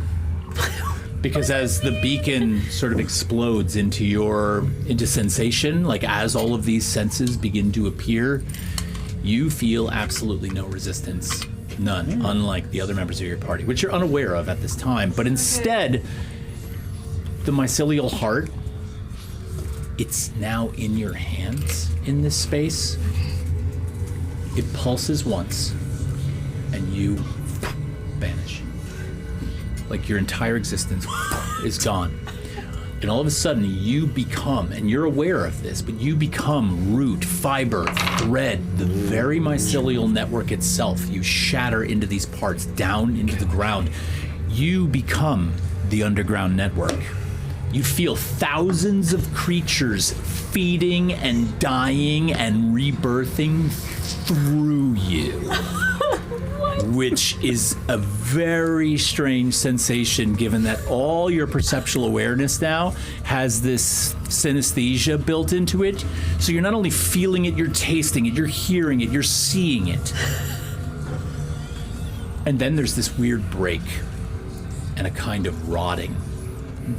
There's a dark scar running through the web of this existence that you are now part of. You see this black scar running through it. You see the heart in the center begin to shrink, and as it shrinks, all the light around you, everything that you're able to see, sort of pulls in with it, almost like it's collapsing.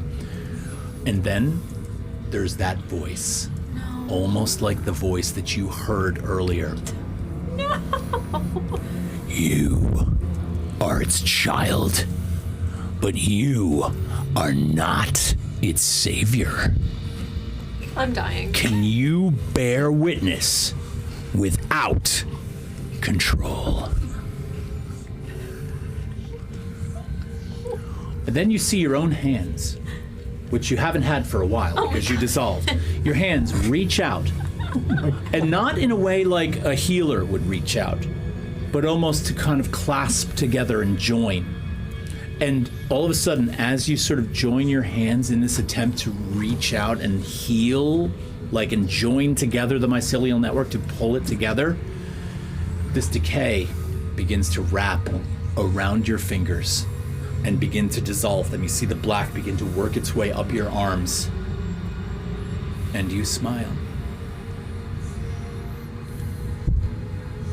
Electo. What the Oh, fuck? no. What the fuck? Just gonna leave you with it. Am I evil? Electo, the world does not come to you gently.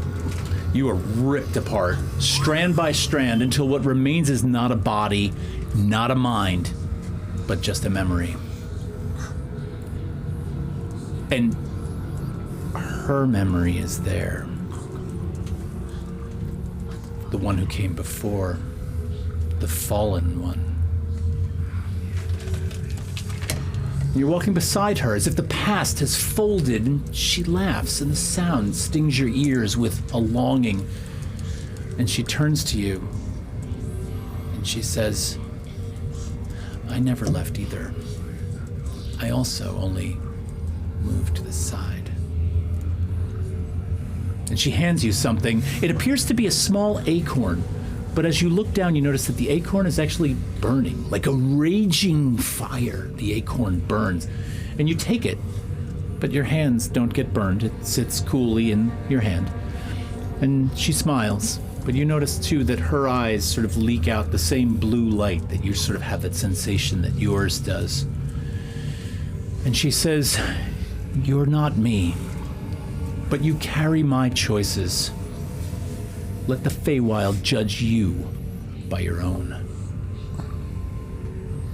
Now behind her, there's a forest of threads, glowing and tangled, and one leans forward. You feel it's pulling on you, and you follow it. And you've arrived, all of you, in this space.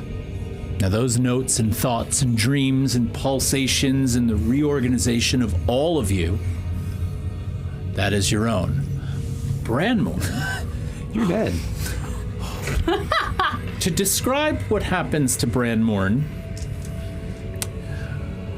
is going to be sort of a little bit anticlimactic. But Branmore, you watch as your party members step towards this, and what happens to them in your eyes is far more alarming than they were able to see or perceive.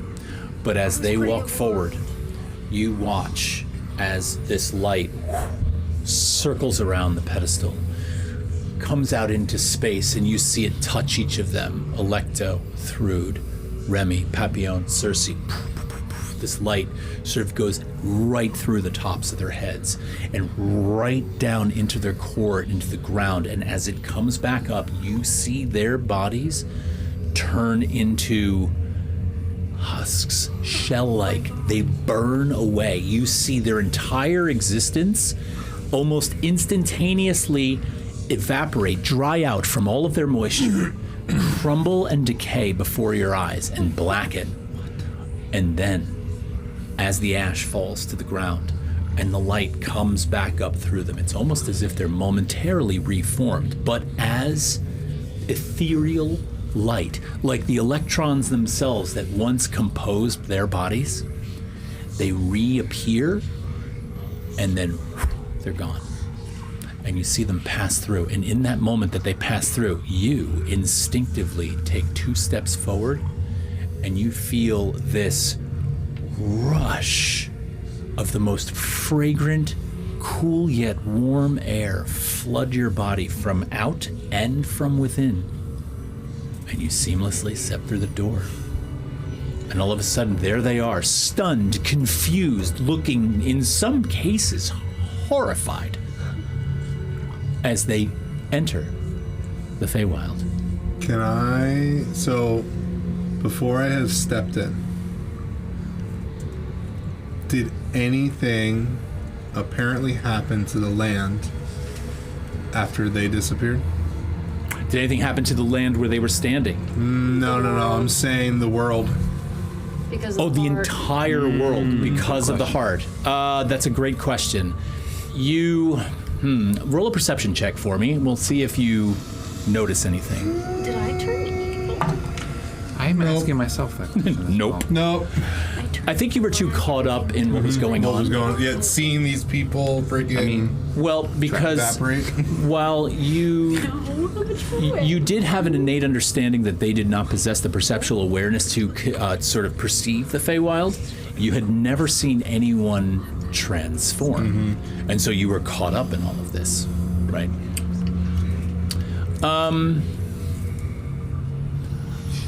Well, shit. Oh my god. Wait, what was the answer to your world question? Did you get one? No, I didn't see it. Sorry, I'm like kind of caught up in my. So we're coming up on a little after 10 o'clock, so I'm going to describe to you what you see. I'm going to sort of set some things in motion, and I'll see what questions you have after we do that. How does that sound? Yeah, that's good.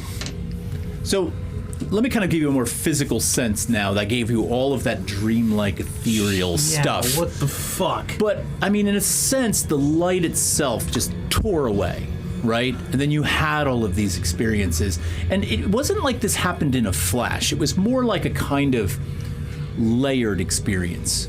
The light peeled away like the layers of an onion being ripped away from reality. And the world, in a sense, inverted. Everything sort of flipped.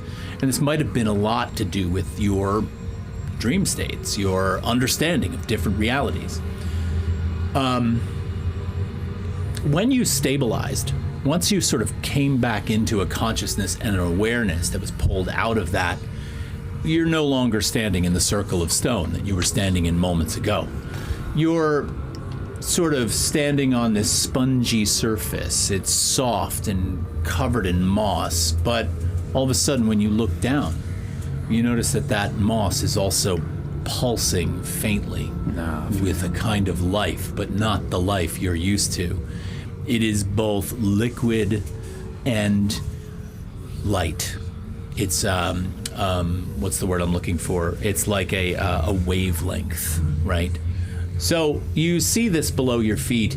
Around you, there's kind of a forest. It's not like the forest that you were in, but there are some similarities to where you're standing. There are trees towering overhead, but now they are impossibly tall.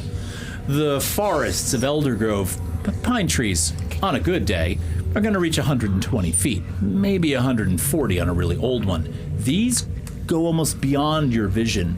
They spiral up almost like seashells spiral in like a kind of patterned Fibonacci sequence into the sky, repeating upon themselves over and over until they disappear into infinity. The bark itself is iridescent in color, and it almost seems to have voices Oh, jeez. that emanate from it, like song, like chorus, something both pleasant but at the same time unsettling. It's almost as if at one moment it's like angels are singing, and at the next moment it strikes discord, and it's off. It's atonal. And it's both of those things simultaneously. It is very stressful being here in that you don't know whether this is the most beautiful place you've ever seen, or simultaneously the most terrifying place you've ever seen. Now, the canopy above you, it's sort of flickering. It's not light. At first you think it's light. You're like, wow, is that lightning? What's in the sky? It's emotion. It's the senses accumulating like forces of energy in the air.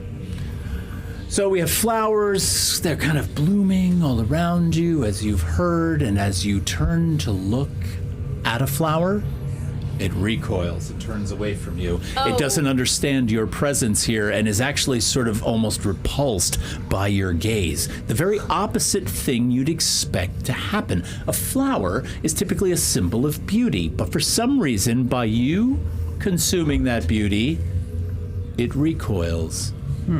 This is also strange to you.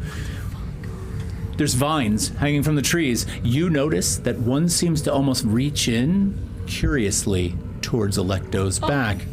And as you turn and look, the vine moves away. Terrifying. Oh, he hates me. Hell no! Remy is offended by that. Remy hates that. Remy kills the vine. I might just make a recommendation that you reserve violence. I'm not. No, I know, but just in obviously, case. I'm a little more mentally stable than that one. Gotcha. Even though you're offended by a vine, but we'll talk about that later. Oh. Anyway, so another thing is the air is completely thick with scents, right?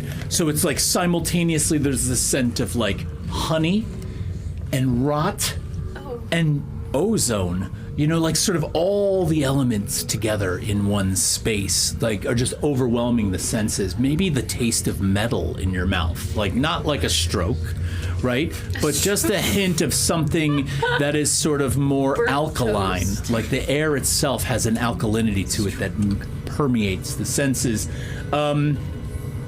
So you notice just to your right that there is this mushroom. Oh, word. It's about the size of a horse, Jesus. and it's trembling in its space. You notice that from the bottom of its base, the entire thing is shaking erratically, like a dog that's having a bad dream. Okay? And then there's this sound. It is a very loud crack. And I'm not talking about the cracks that you just experienced when your consciousness broke. I'm not talking about the crack of the world. I'm talking about, it's another crack of the world, essentially, because the ground itself splits open like this massive yawning wound. I mean, it's humongous. And from that space, you see something begin to rise up out of the space. It's not a creature. It's more of like a phenomenon. You see come up from this space this massive floating knot of roots, vines, and flora, all wrapped in this massive ball. It almost seems to be spiraling in on itself. The roots themselves are writhing in and around each other as this thing rises up from the ground.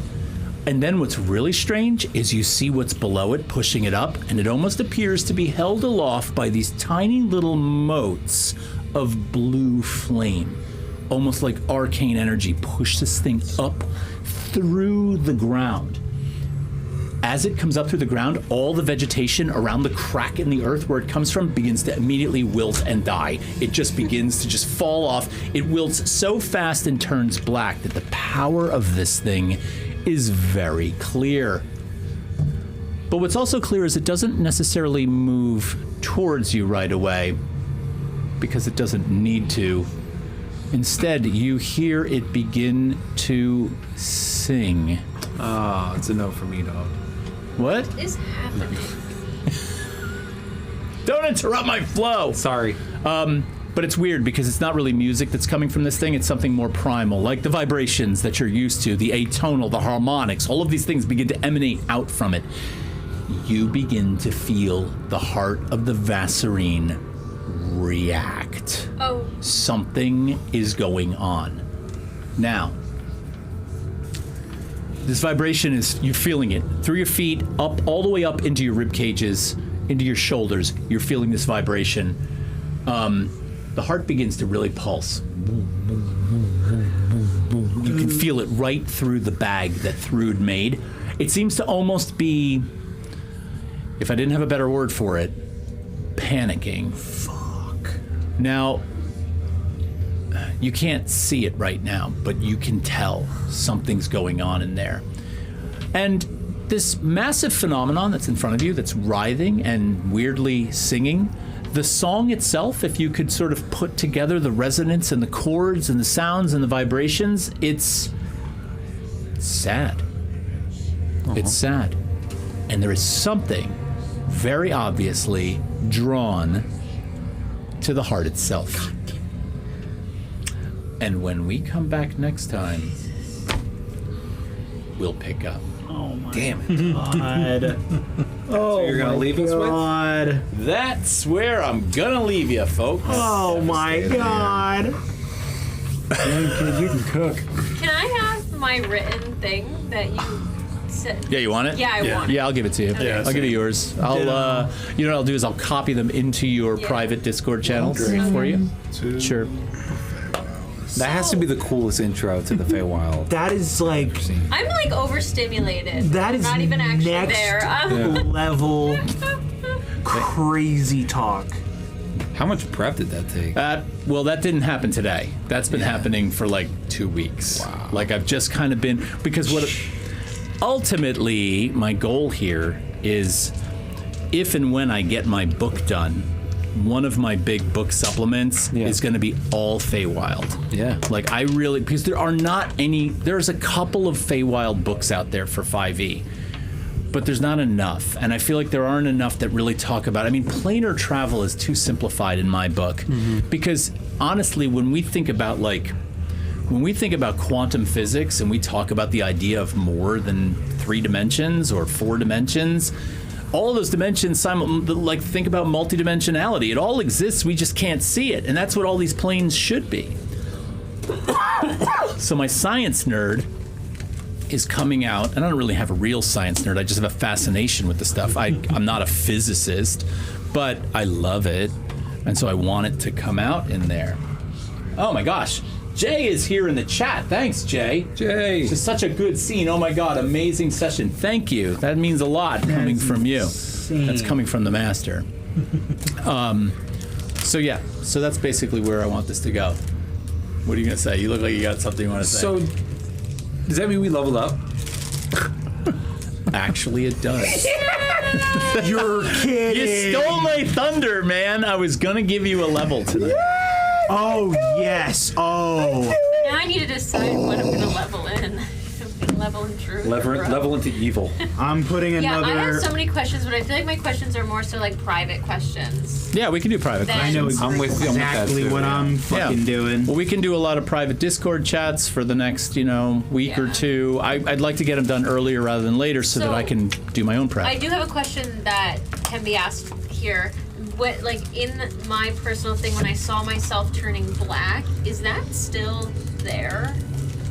No, that was the vision That you was had just as you when were. okay. Yes, these were all the visions you were having as your sort of perceptual groundedness. What you knew to be reality was Okay. torn apart and reassembled with a new perceptual level of dimensionality, right? Okay. Now, this sort of experience that you had does not necessarily, if we play this properly, does not necessarily mean you'd be able to see the plane of pandemonium, right? The plane of pandemonium might require another perceptual reassembly so that you could see that. But of course, that would come with different things. So, Oh my god. Fucking That's crazy, dude. Great job. insane. Yeah. Dope session. all right, well, I think we should let our viewers have their night. I want to thank you all for watching. I appreciate you coming out. I know that we've been on break for a while and not producing a lot, but I'm wondering if maybe April, and just the way April is, because number one, things are blooming, weather feels nice to get outside, end of the semester, things are very busy, and you get overwhelmed. So it's good to have some time off, but we're not gone. We're here. We're not going anywhere. It did feel good to be back tonight. It really did. Yeah. It really Yeah. did. It felt good to have you guys watching and to kind of see some comments popping up in the chat. Tell your friends we're here. If you're not following us yet, please like and follow, because we'd love to have you along for the ride. We are so close to 1,000 I know. followers. We are I sitting at know. 982 right now. So if you're there and you haven't subscribed to us yet on YouTube, please, let's see that number go up right now. If you click that button, you're going to cause that 982 to go to 983. Get your mom to do it. Get your mom to get on YouTube and Come on, Mom. come on. I want to see it. We're not getting Do off it the air now. until someone follows Oh, us. please, somebody Should we do roll it. hit points for levels while we wait? Yeah, why don't we roll hit points while somebody follows us? Call your friends. Jay, you know what to do. Call your friends. I'm putting another level in Ranger, so I'm rolling another D10. All right. Can I take the DM option? You can take the DM option. Do you have a preference for which dice? You want me to roll the new Eye of Sauron D10? Yes. I don't know if I should do it in druid or rogue. Here it Follow comes. your heart. Here it comes. Ready? Your heart. A 7. Well, because nothing crazy. I like that. Not Wait, bad. We're so still at that is- 982. Todd, I need a D8. You need a D8 DM option. I'll level in druid. For those of you who are wondering what that means, when we level up and somebody rolls the hit die to decide how many hit points they're going to get at this level, they can take what's called the DM option. They can look at me, I roll, and if they take my number, they have to take it, whether or not I roll higher or lower. So usually you only take the DM option if you roll like a 1 or a 2. It's tough 5, Garrett. if you roll right in the middle and then you're like, Thank Yeah. you.